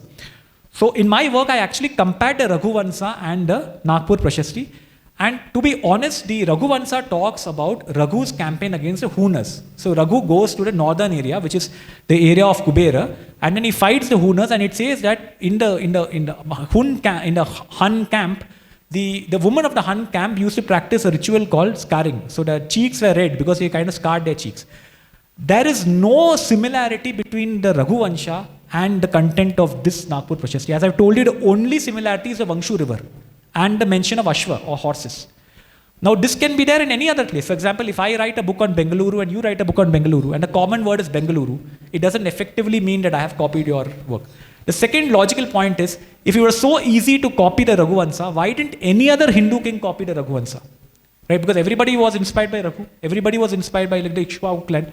So all this supports and suggests the fact that Parmara Lakshmadev actually had this expedition and actually kind of went up to this place. Go next. Mauryas. So in which the Mauryas claim that the whole earth is under one umbrella. They have come, there's a worship and veneration of kings, different things basically. There's a Tang official called Chang Yue. Chang Yue talks about the different types of emperors. There are 4 continents as per the Chinese kind of mention. Pan Chu Kua is a continent which includes 4 areas. Land of men, which they call as China. Land of elephants, which is basically India. Then there's land of wealth and something else, right? But the important thing is land of men, China, they say is the best. That is, anyway, as per the Chinese rulers. But this Chang Yue says that there is one type of emperor called the Iron Wheel Monarch who unites all these 4 territories together. There's land of men, land of, I would say, elephants, etc. Now, who are these emperors? Very interestingly, there are a lot of Mauryan people. There's a Gupta emperor. There are different kind of emperors from Bharat who are included in this list, basically, right? And then there are a lot of other details. For example, there's a detail of the Yuan period from Tanchang, which talks about Ashwamedha Yagna. People from Patliputra following a horse, going to a place called Dianchi in southwestern China and establishing a kingdom out there. There's one by Ai Zhigyu, 17th century Ming Empire Dengchuan sub-prefecture, who has written a Gazette of a Dengchuan sub-prefecture, who says that there was a rule of the Bharatiya kings here and from Bharat, and they introduced rice, spiced rice, and that is why the aborigines of the place became called as Bai Feng Weng, the people of the white rice. So that's just too many details. I have paucity of time not to explain. But the most interesting king out of these iron-wheel monarchs is what I want to have at least 2 minutes on. Please go next. Is another unknown Indian or a Hindu king called Gahadavala Govindachandra, right? Now, I don't think anybody would have heard of this king. How many people have heard of Govindachandra? Nobody. Trust me, there are 41 inscriptions of this king. This king's coins are found in Rawalpindi, northwest frontier Pakistan. They are found in Afghanistan. In fact, so popular were his coins that 100 years after his death, Muhammad Ghori, who was one of the plunderers and invaders of Bharat, he restruck their coins. And what is the joke is, one very famous liberal secular historian, I think actually said that, see, Muhammad Ghori is so secular, he has kind of put Sri Lakshmi coins. But the reality is, the Gahadaval Govindachandra's coins were so famous, people were not willing to accept Muhammad Ghori's coins and he had to restruck them, but he couldn't delete Sri Lakshmi's image from that coin. So that's a different story. But this Gahadavala Govindachandra is also very important for us today. In the Ram Janmabhoomi case, there were a lot of evidences present in the court on there was a temple before the mosque. One of the inscriptions which proved there was a temple was that of this Gahadavala Govindachandra, right? But why is Gahadavala Govindachandra important to me? He's a man who has a lot of, I would say, interests, a lot of significance. But he is important because of a verse in Prakrit Paingalam. Prakrit Paingalam is a metric verse in Prakrit. It tells us that there was this king of Kashi, okay, who did Vyuha Rachana. Okay, he did Vyuha Rachana, Vyuhas, there are different Vyuhas in the Mahabharata, right? You have a Vyuha of a tortoise, you have a Chakra Vyuha, the famous Chakra Vyuha, etc. So this king was obsessed with Vyuha Rachana, and what he did is, he went and in this Vyuha Rachana, he kind of captured Nepal, then Bhota Raja Pitata Chale, this in Prakrit. So the Bhota Raja actually self-inflicted wounds, the Bhota, king of Tibet, self-inflicted wounds because he was defeated. And importantly, Bhujanja Vishya, China Darpahina Raja, Lohavala Hakanda Pale. So Nepal, Bhota, then China Raja. China Raja, Darpahina, his Darpa, his arrogance was out. He was out of the arrogance, and there was a huge amount of commotion when this king was defeated in battle. Right? Now, this is a very unique verse. Now, first and foremost, not a Prashasti. This is a Prakrit teaching text. So, imagine in a Gurukul, somebody would be teaching you the metrics and would be saying, this is an example. For example, we are teaching you. So, the very fact that this comes in such a text means that there's some credence to it that somebody is talking about. Now, how is it that Gahadavala Govindachandra got associated with China? Now, there's a theory to this, which I'll quickly conclude before I kind of conclude my session. Gahadavala Govindachandra had an alliance with Kulatunga Chola. How do we know this? We have an inscription in Tanjavur where a sister of Gahadavala Govindachandra is married to a Chola prince, right? So Govindachandra is from Kannauj. He's a Rajput ruler from Kannauj.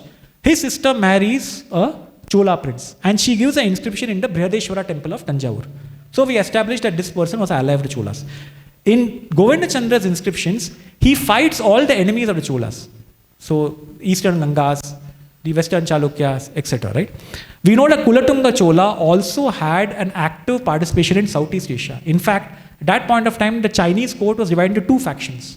And one faction actually restricted the Ainu River, where the Chola merchants and trading out there. Right? So the theory which I have is possibly, since Gahadavala Govindachandra was such a close ally of Kulatunga Chola, and the Cholas basically, it is probable that he participated in one of these expeditions against this particular faction of the Song Empire of Emperor Gaozin. And we know that Emperor Gaozin was actually defeated at least thrice and he had to flee his capital twice. So there are a lot of such, I would say, elements which are there. But a very interesting emperor who is an iron wheel monarch is basically Gahadavala Govindachandra. So if you go next. So if I conclude, what do these narratives really tell us? Or what is the fundamental questions we have, right? The first question if people ask me is, if Hindu kings were so powerful that we could go to Baghdad, we could go to China, why were we not able to defend ourselves? Right? Because Babur came, he kind of looted our temples, he kind of destroyed our, I would say, I think, etc. Right? So I know this again is a theory, but my answer for this is that the Hindu kings, if you look at the Parmaras or the Pratiharas or everywhere, they did not finish the job, if I may just put it very crudely as such. So there was always a concept of Dharma Vijaya, right? In the always you had Dharma Vijaya, Lobha Vijaya, and Asura Vijaya. Dharma Vijaya is somebody who forgives the person who asks for forgiveness, right? So for some reason they thought that the whole world was a Dharma. So somebody was telling in the morning session that we should be happy with the way our own Dharmic history. That's very good. The problem is there are a lot of people in the world who don't want you to be happy. They will cause a bomb blast. They will cause a Pahalgam terror. So you need to have a Shatra Dharma to protect yourself so that others are happy, so you can fight with them, right? So the concept of Dharma Vijaya had to be interpreted. Secondly, why is remembering our military conquests abroad so important? People say, what is the use of all this? It means, kya ukhad loge yaar? Theek hai, we went to Arabia, we went to this thing. We have to understand that this subconsciously interprets our understanding today. To give you an example, our defense budgets. I was speaking to somebody from the Navy when I was actually, because they supported me a lot in this book. So they told me that when you go to actually ask, and this used to be a bureaucratic example, right? When you go to somebody to ask that I want this particular equipment, the first question they'll ask is, it costs so much of money. Why do you want this? Is it for defense? Is it for offense? Now a military guy knows what is for defense and what is for offense. And I think as Sir has rightly said, you have to be sometimes an offense for your own defense, right? So subconsciously we have this mentality that we are a very peaceful country. It's very good to be peaceful. It's not good to look at attacking others. We should not get into this mentality. Fortunately, that has been changing now slowly and steadily. But even then, I mean, we have to understand that this is a continuous process, right? It is not something which is just a one-off incident, right? Secondly, I want to come to a last point before I conclude. Has academic prejudice against Hindu rulers been addressed at present? A lot of people tell me that the history of India is North-centric, Delhi-centric, it's against South, etc., right? So I myself a Tamilian. I don't believe that history of India as it's taught is anti-South or is North-centric or Delhi-centric. I believe it is anti-Hindu-centric, right? Think about this, Ghadwala Govinda Chandra, right? Nobody knows about him. He's from Kannauj. Parmara Lakshmadeva. And why? That is because subconsciously we think that Hindu kings are small regional kings, right? We often make the statement that culturally we are always united, politically we are never united. It's a very stupid statement to make. Itihasa shows from the beginning that Ekarat Samrajya Chakravartiship was the ideal. Raghu, Sagara, Prabhu Shri Ram had to do an Ashwamedha Yagna. Yudhishthira had to do Rajasuya and Ashwamedha Yagna, right? So there was always an aspiration that you have to have political unity. The form of that may differ. It may not be centralized, it may be decentralized. But there was always a concept of political unity which was there. So I feel that this subconscious academic prejudice which is there, which is partitions Hindu rulers as small regional rulers, that is something which also these narratives seemingly question. So that's about it. I'm sorry for taking a lot of time. Thank you. I am going to do is just take 5 minutes for my session, if that's okay with you. Okay? And we'll just take questions also. Not okay with us? Okay. Okay, let's see. But I'll make it shorter because this was absolutely fascinating.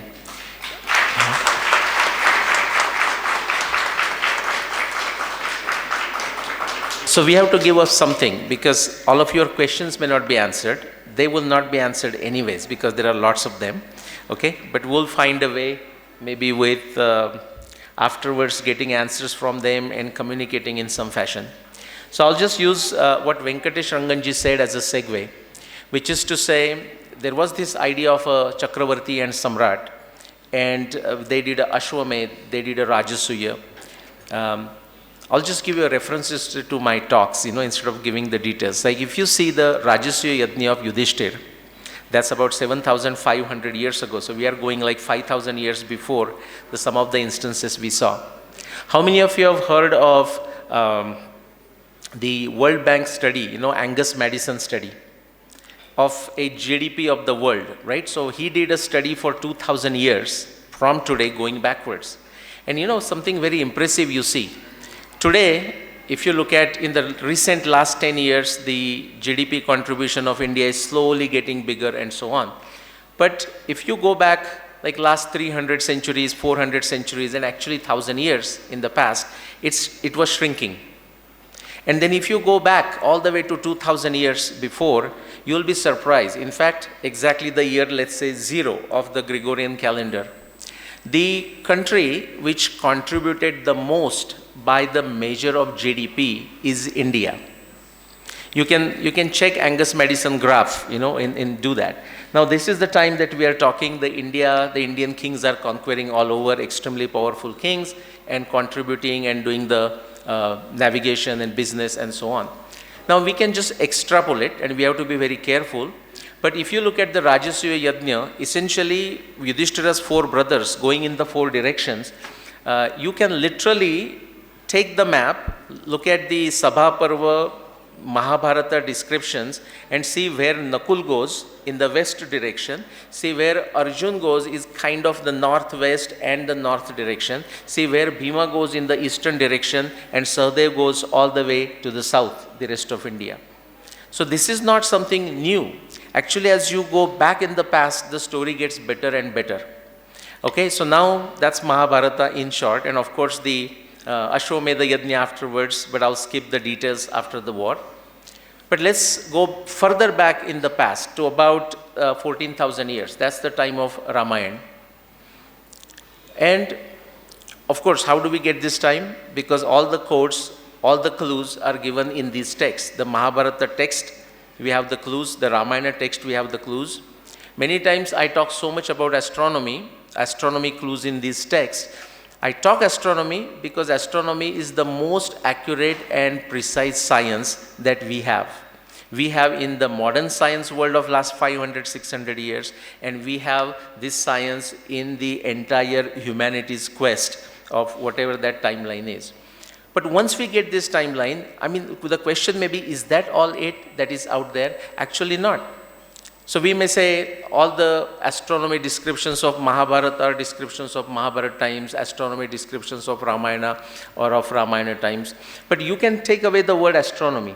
You can simply say descriptions of Mahabharata text are descriptions of Mahabharata times. Descriptions of Valmiki Ramayana are descriptions of Ramayana times. And I just want to take one small event out of this Ramayana. How many of you, I can see a little bit, how many of you have had a chance to listen to one of my YouTube talk? I have given possibly 10 on that subject, called Sugriva's Atlas. Okay, so watch these people's hands. So afterwards, if you have any questions, you can ask them. Okay, but briefly, I just want to make a salient point, something very fascinating that matches with the geography and the geology and climatology that we know, and even the oceanography that we know of 14,000 years, and that perfectly matches with what Sugriva is saying about the world that he knew. Okay? Fast forward in the Ramayana, where Bhagwan Ram and Sugriva come together, and now they start searching for Sita. All the Vanaras are coming from different parts, and they are coming together in the capital of Vanara kingdom, that is Hampi Bellary now, the Kishkinda. In fact, many times people ask me, they're not interested in what I'm saying. They just want to know who are the Vanaras. Okay, so my easy answer, now today I'm in Bengaluru, so I'll say that my easy answer is one of the great scholar that is sitting on the podium. I say, do you know my friend Dr. Shiva Shastri? They say, yeah, I have heard with him. I say, what is the capital of Vanara kingdom? They say, Kishkinda. I say, where is it today? They say, in Hampi Bellary, Karnataka. I say, the Vanaras look like Dr. Shiva Shastri. Okay, but I'm going to say, I have a lot of Kannadigas in front of me. I can say, if you shouldn't have this question, Vanaras look like people from Karnataka. Actually, they were human beings, just like us. We are the descendants of those Vanaras. So those Vanara 4 parties come together, they are divided into 4 batches, and they are sent in the 4 directions. Before they go there, just like we set our GPS, or in the old times we used to look at the maps and kind of figure out which are the key points where I have to take a turn and so on and so forth. Sugriva is giving them instructions. Okay, Sugriva is giving them instruction what to follow in different directions. And just to briefly summarize what I want to say is, this is the book. Number of you have seen the talks. Those who have not seen the talks, take that as a homework. You can go and type in YouTube Sugriva's Atlas Nilesh Oak, and you will get few. But it's something very fascinating, almost unbelievable, as much as unbelievable history that Venkatesh ji shared with us, because that's not what we have been taught. We have been brainwashed the other way.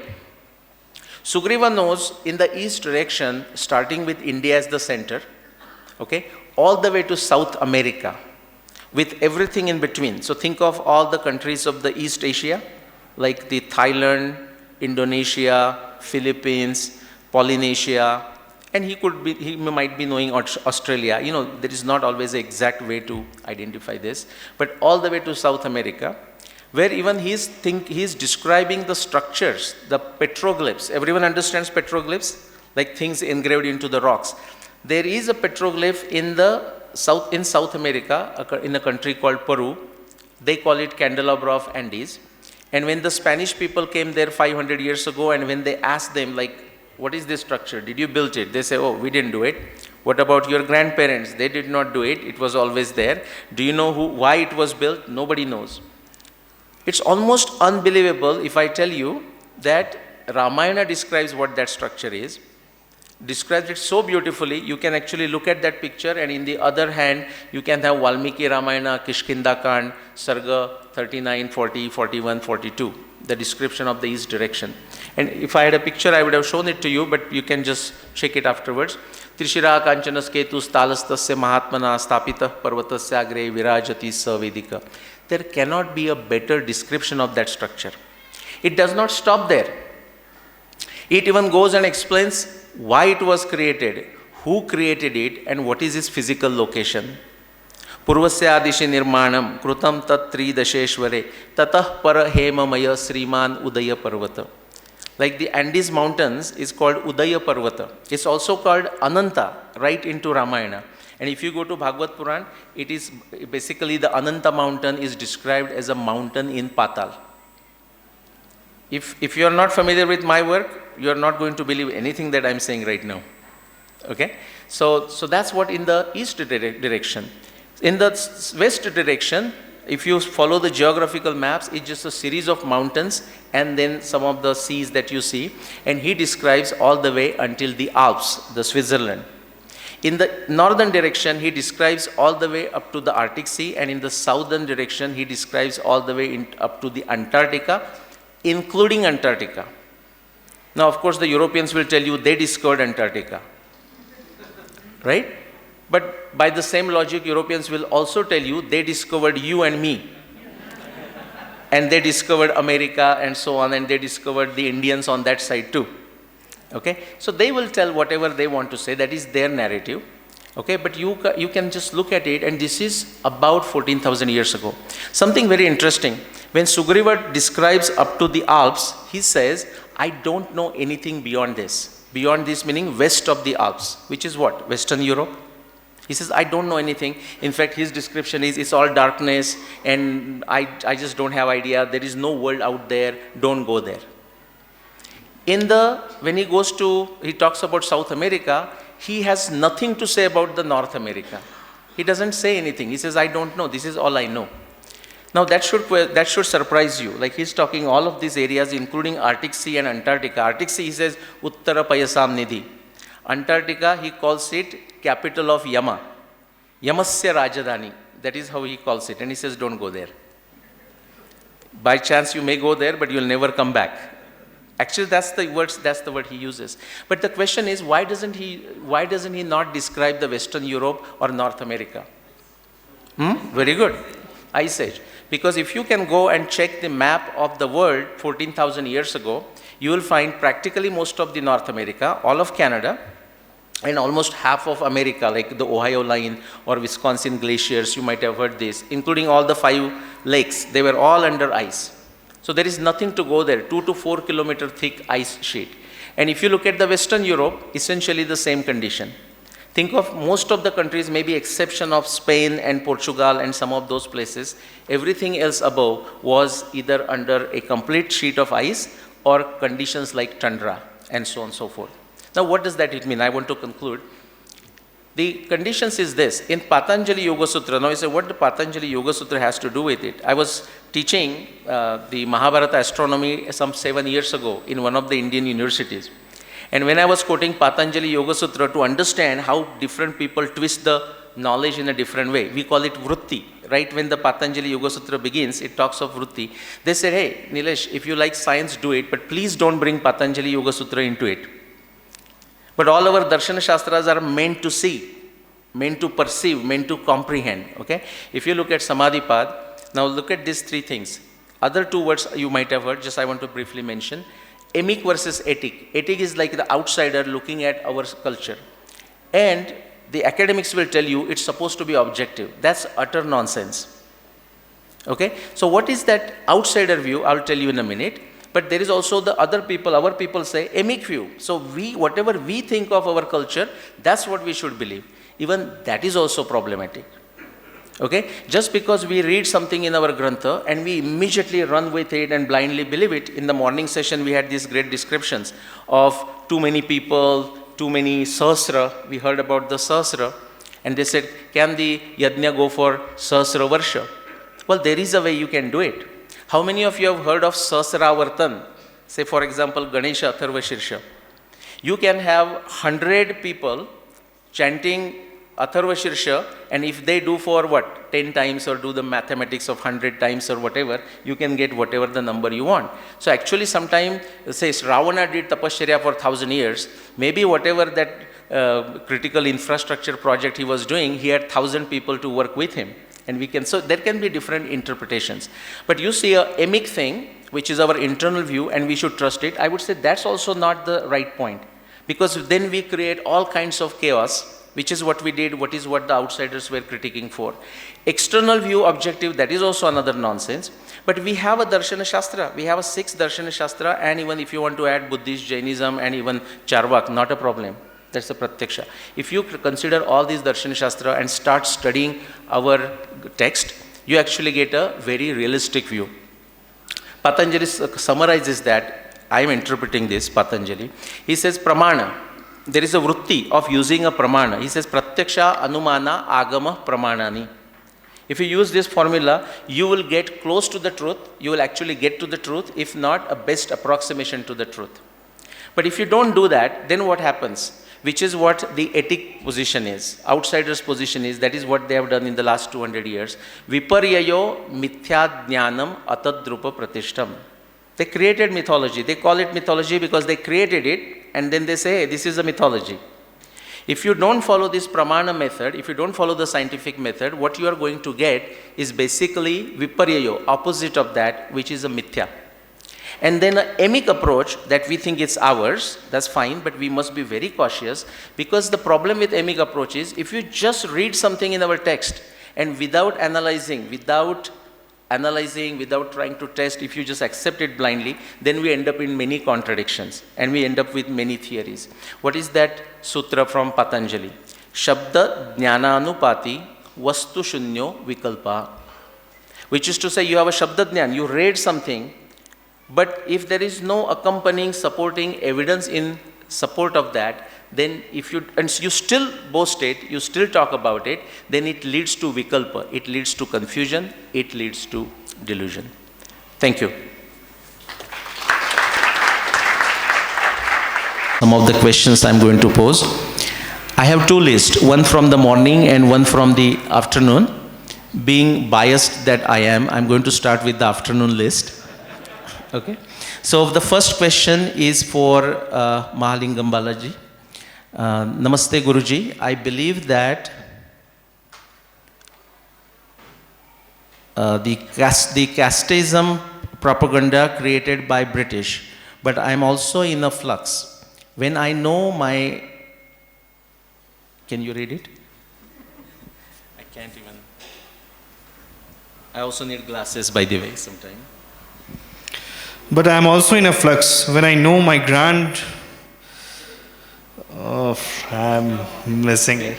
Maybe we can call the... Yes, that will be better. Yes. Do you know who wrote this question? Let's see. I can take the name. Okay. Who's that? Okay. Divijaka. Okay, we will take a next question quickly. This is also for Mahalingam Balaji. How do we respond to the questions we hear about untouchability, lower caste people not allowed into temples, flow, etc. And when did these become part of our society, the untouchability and not allowing them in the temples?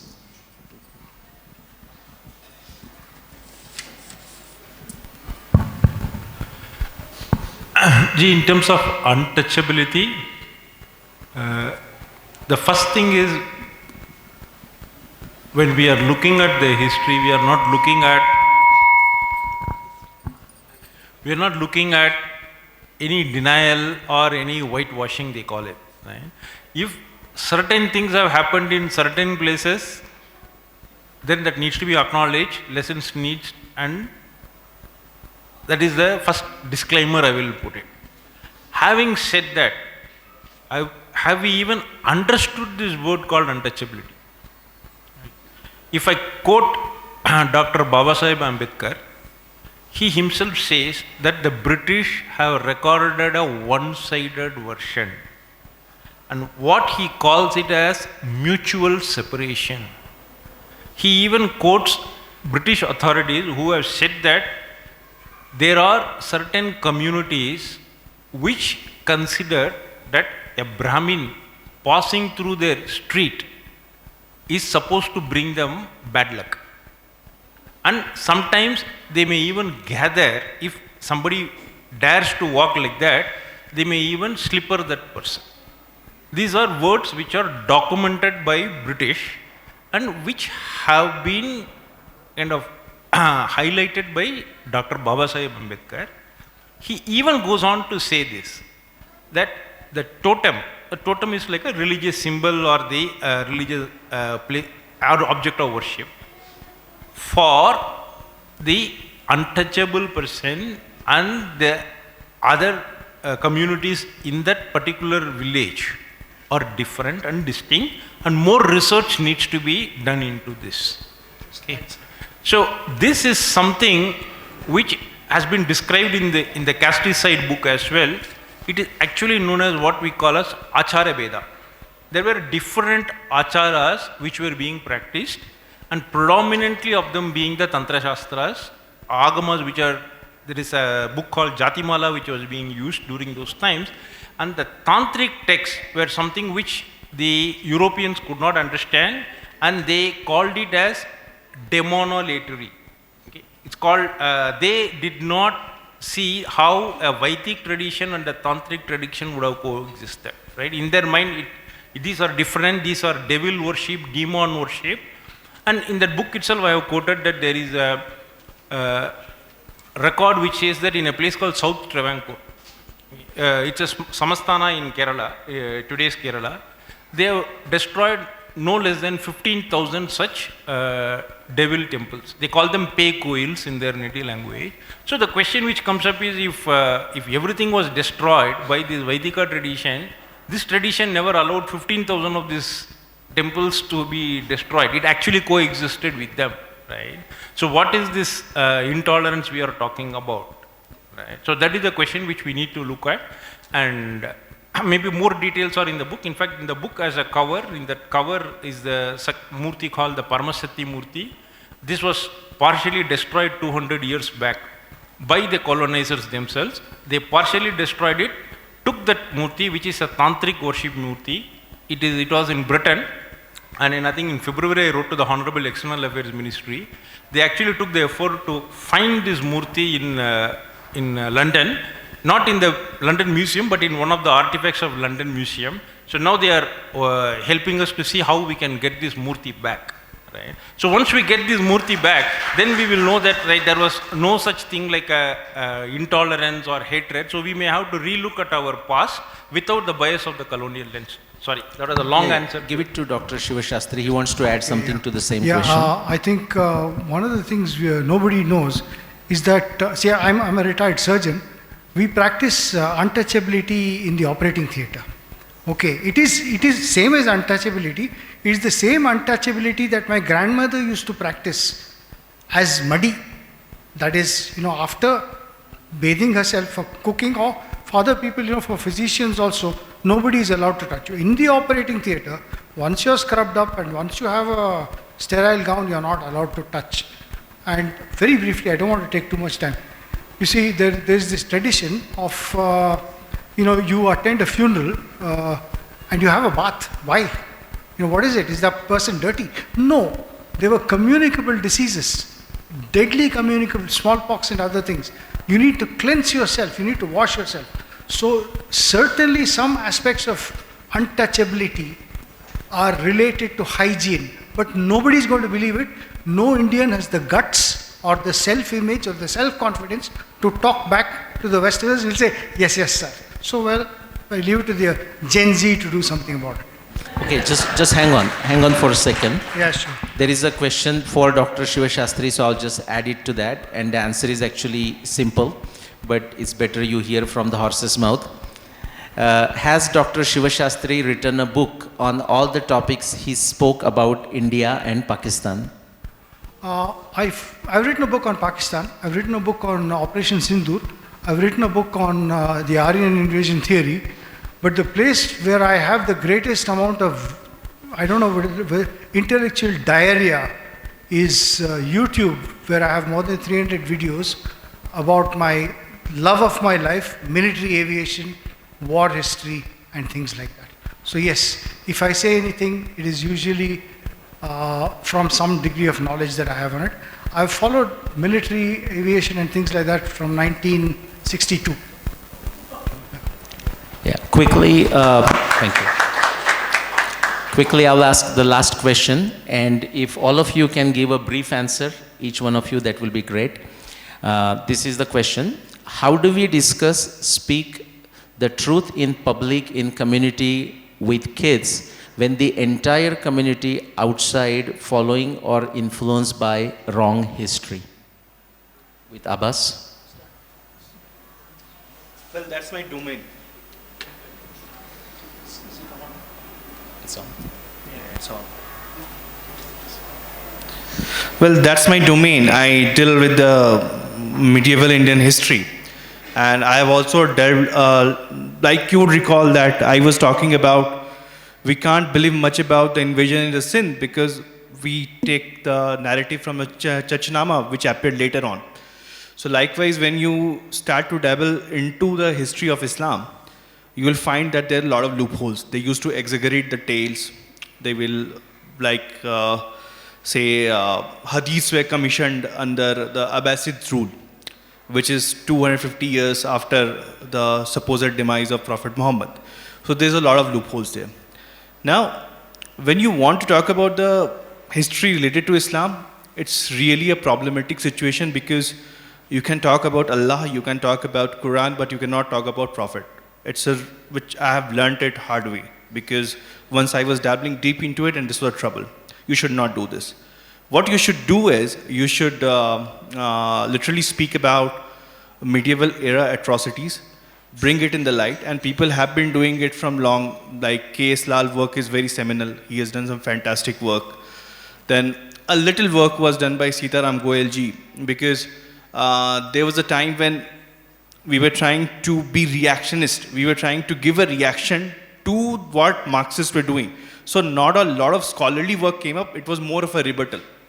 But following on the footsteps of those giants, you can start to pursue it, but get to the sources very correctly is very important. Because we often tend not to understand what is written in the text. We get carried away by the translations, and they're a big problem. And maybe many times, the text is saying something else. You thought that perhaps this is what is correct, and it can call on a fatwa on you. It's very important to verify through the language. If you don't know, don't do it. It's a very dangerous trend. It's a very advice by somebody who works on it.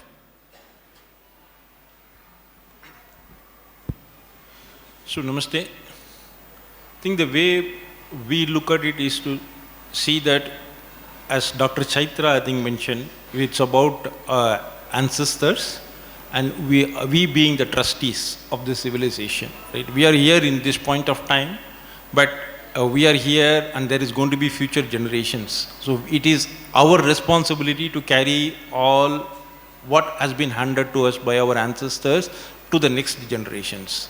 So if we view it that way, it does not matter how many people are talking about it as for or against or this. It is just that we are practicing our Swadharma. Then the Ishvara will be guiding us. And I always say that in the year 1323, 10,000 Sri Vaishnavas got at the Sri Ranganatha Swami temple in Sri Rangam. They took 60 years. they took the Murti around, whom we call as the Namperumal. If you go and take a darshan of Namperumal today, it is because of the sacrifice of those 10,000 Sri Vaishnavas. Right? And they did that just because they didn't see it as a ownership of them. They decided that it is something which the Lord himself, the Perumal himself has come and they have seen the Perumal this way and they want to give it to the next generations. If we see ourselves as the trustees, then all these questions will vanish. We just do what we are supposed to do. Thank you. Hindus need to develop guts. For that, go to primary sources, find out what is known and talk about it. One of our enemies is secularism. If you remember what happened to Nupur Sharma, in the courts, because our right up to the top, our leaders are like that, they are secular, they are scared, they're gutless cowards. We've become a nation of cowards. So, in fact, for me, I had a very large following on Twitter, and then I put a photo of Muslim children doing susu on a photograph of Nupur Sharma and got banned, and I had to rebuild my following or whatever it is. These things happen.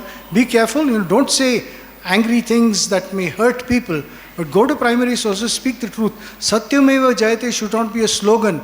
It should be what you do from inside.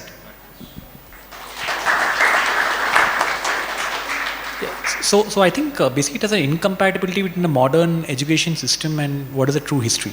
So one way to deal with it, especially if you have, if you have children and, to educate our children, is perhaps to make interesting things. So example, travel.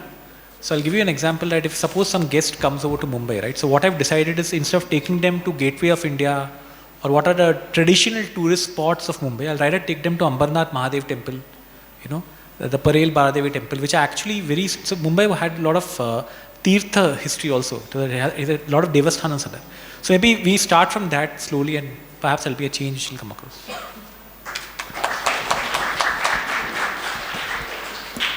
So I'll just add one point because, you should please go and check one thing. What is Article 153? It's very important to know, 153A. You talk about 295 and state of the freedom of speech in India is very important because most of us become very protective about these regulations, but you should really voice to get rid of it because once you do it, then only Purpaksha can happen. Because if you talk about Islam, if you talk about the Abrahamic cults where the problem lies, then first state will catch hold of you because they will go and tell that we have been offended. There should not be a law which lets you not speak the truth. Because I believe that if I have got the truth by my side, say it's Hinduism, it can pass any scrutiny. And if any religion or a faith system is scared of a scrutiny, there is a problem. But it can only happen if you can get rid of those laws. But somehow we Hindus also have fascination of curbing freedom of expression, which we shouldn't. We should be very open to it. And that's the way forward. I want to thank all the panelists and thank you everyone. Back to you guys.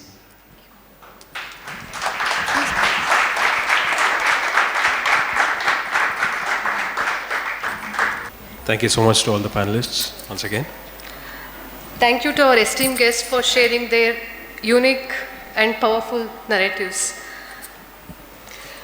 All right, so we thanks for the enriching evening with your presence and perspectives. So many ideologies that we discussed today. Now we would like to invite Sri Santosh Ji from Param Foundation to come on the stage and hand over a token of appreciation to our panelists. Let's hand over the token of appreciation to Sri Mahalingam Balaji. So thanks, Sri Mahalingam Balaji sir, for your excellent and bold perspectives on how the whole caste system is a myth, how to play offensive in challenging the system by understanding the origins of caste system and dismantling the same. Very insightful. Thank you so much.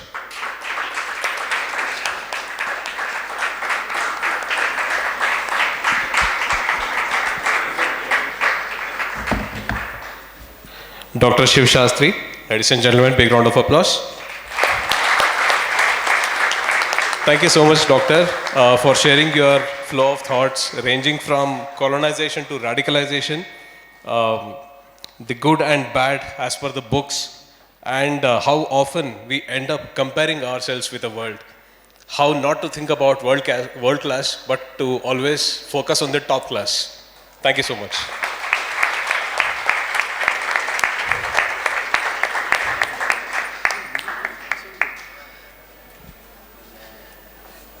Next up, Abbas ji. Big round of applause, ladies and gentlemen, for Abbas ji. Abbas ji, firstly, your poetry is so powerful and inspiring, to say the least. Great thoughts about writing history by metaphors. How our festivals are representation of dharma, and that the power Bharat possesses, and not just a drop in the river, but the river itself. Thank you so much. Sri Venkatesh Ranganji, thank you so much once again. Your detailed accounts of Hind and Bharat's military and naval expeditions are mind-blowing, really made our eyes wide open. Those specific instances and facts that you portrayed about expeditions of our kings are simply thrilling. We surely had a lot of things to learn, and also chronological study and pointers in the accuracy are simply mesmerizing. Deciphering our ancient inscriptions and unearthing our Itihasa is simply exhilarating. We look forward for your upcoming book release, Sugriva's Atlas, and wish you all the best. Thank you so much. Thank you.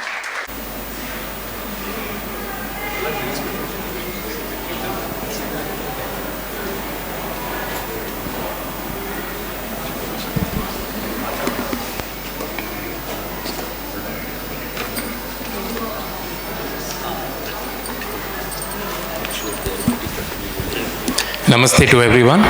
I request all the scholars gathered here to unveil the books. We are releasing 6 books on the occasion of K.S. Narayanacharya Lit Fest. Venkatesh ji is releasing Bharat Military Conquest in Foreign Land. Dr. Shiv Shastri is releasing Operation Sindoor. Sri Mahalingam Balaji is releasing Brahmin Genocide and Casticide. Divakaranna is releasing Agastya. The author is based from US. And Santosh ji is releasing Operation Phoenix. Our very own Nilesh ji is releasing Matadana of Sri S.L. Bhairappa. All these 7 books are presented to the Charana of our Guru K.S. Narayanacharya, because he is the one who inspired Subbu Publications, and he gave us the Ashirvachana and Ashirvada for the sustenance and development of Subbu Publications. Thank you.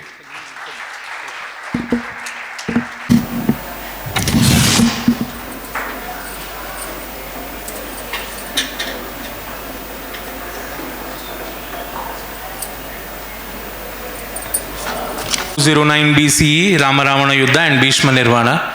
I happened to see one of his videos on YouTube, and I just sent a Facebook message because he was based in US at that time. So I didn't have his phone number. So I sent a message saying, Guruji, I just want to publish your books in India because they are available at an astounding price of 3,000 each. So he straight away, without checking my background, he sent 3 PDFs. Without any royalty discussions, without any agreements, he directly sent those 3, and that is the reason for the first inception of Subbu Publications. And as of now, we have sold about 5 lakh copies of Nilesh ji, and he has not taken a single rupee as royalty so far. Whatever money we have accumulated, we have put it back, we have reinvested to publish more and more books. Thank you so much. Everyone who made the moment so special. Books like these are testimony to the fact that knowledge is infinite, abundant, and there is so much more to learn, to know, and to read and prosper. So with that, this day is almost drawing to a close. Thanks to all our panelists and participants. I hope ಇವತ್ತಿನ ದಿನ ತುಂಬ ಅರ್ಥಪೂರ್ಣವಾಗಿತ್ತು. ಎಷ್ಟೊಂದು ವಿಚಾರಧಾರೆಗಳು ಹೊರದು ಬಂತು, ನಾವು ಕೇಳಿ ತಿಳ್ಕೊಂಡಿದ್ದೀವಿ. I feel ಈ ಸತ್ಯದ ಅನ್ವೇಷಣೆ ಮತ್ತು ಕಲಿಕೆಯನ್ನು ನಿರಂತರವಾಗಿ ನಮ್ಮ ಬದುಕಲ್ಲಿ ನಾವು ಅಳವಡಿಸ್ಕೊಂಡ್ರೆ ಅದೇ ನಾವು ಕೆ.ಎಸ್. ನಾರಾಯಣಾಚಾರ್ಯ ಅವರಿಗೆ ಕೊಡುವಂಥ ಗೌರವ ಅಂತ ನಾನು ಭಾವಿಸ್ತೇನೆ. As we bring this day to a closure, we leave with a thought that two dialogues never really end. It continues quietly in our thoughts, in the answers we have found, in the new questions that have arisen, and in the way we see the world anew.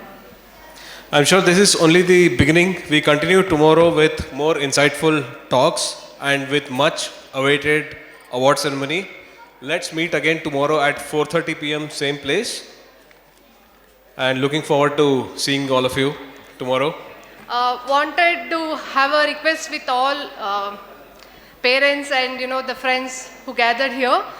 I think this is an awesome and an opportunity for us to come for this kind of an event. So I request everyone to spread this news and call your friends and relatives and ask them to attend tomorrow's event. So let's meet tomorrow at 4:30. Shubha Sanjay. Thank you.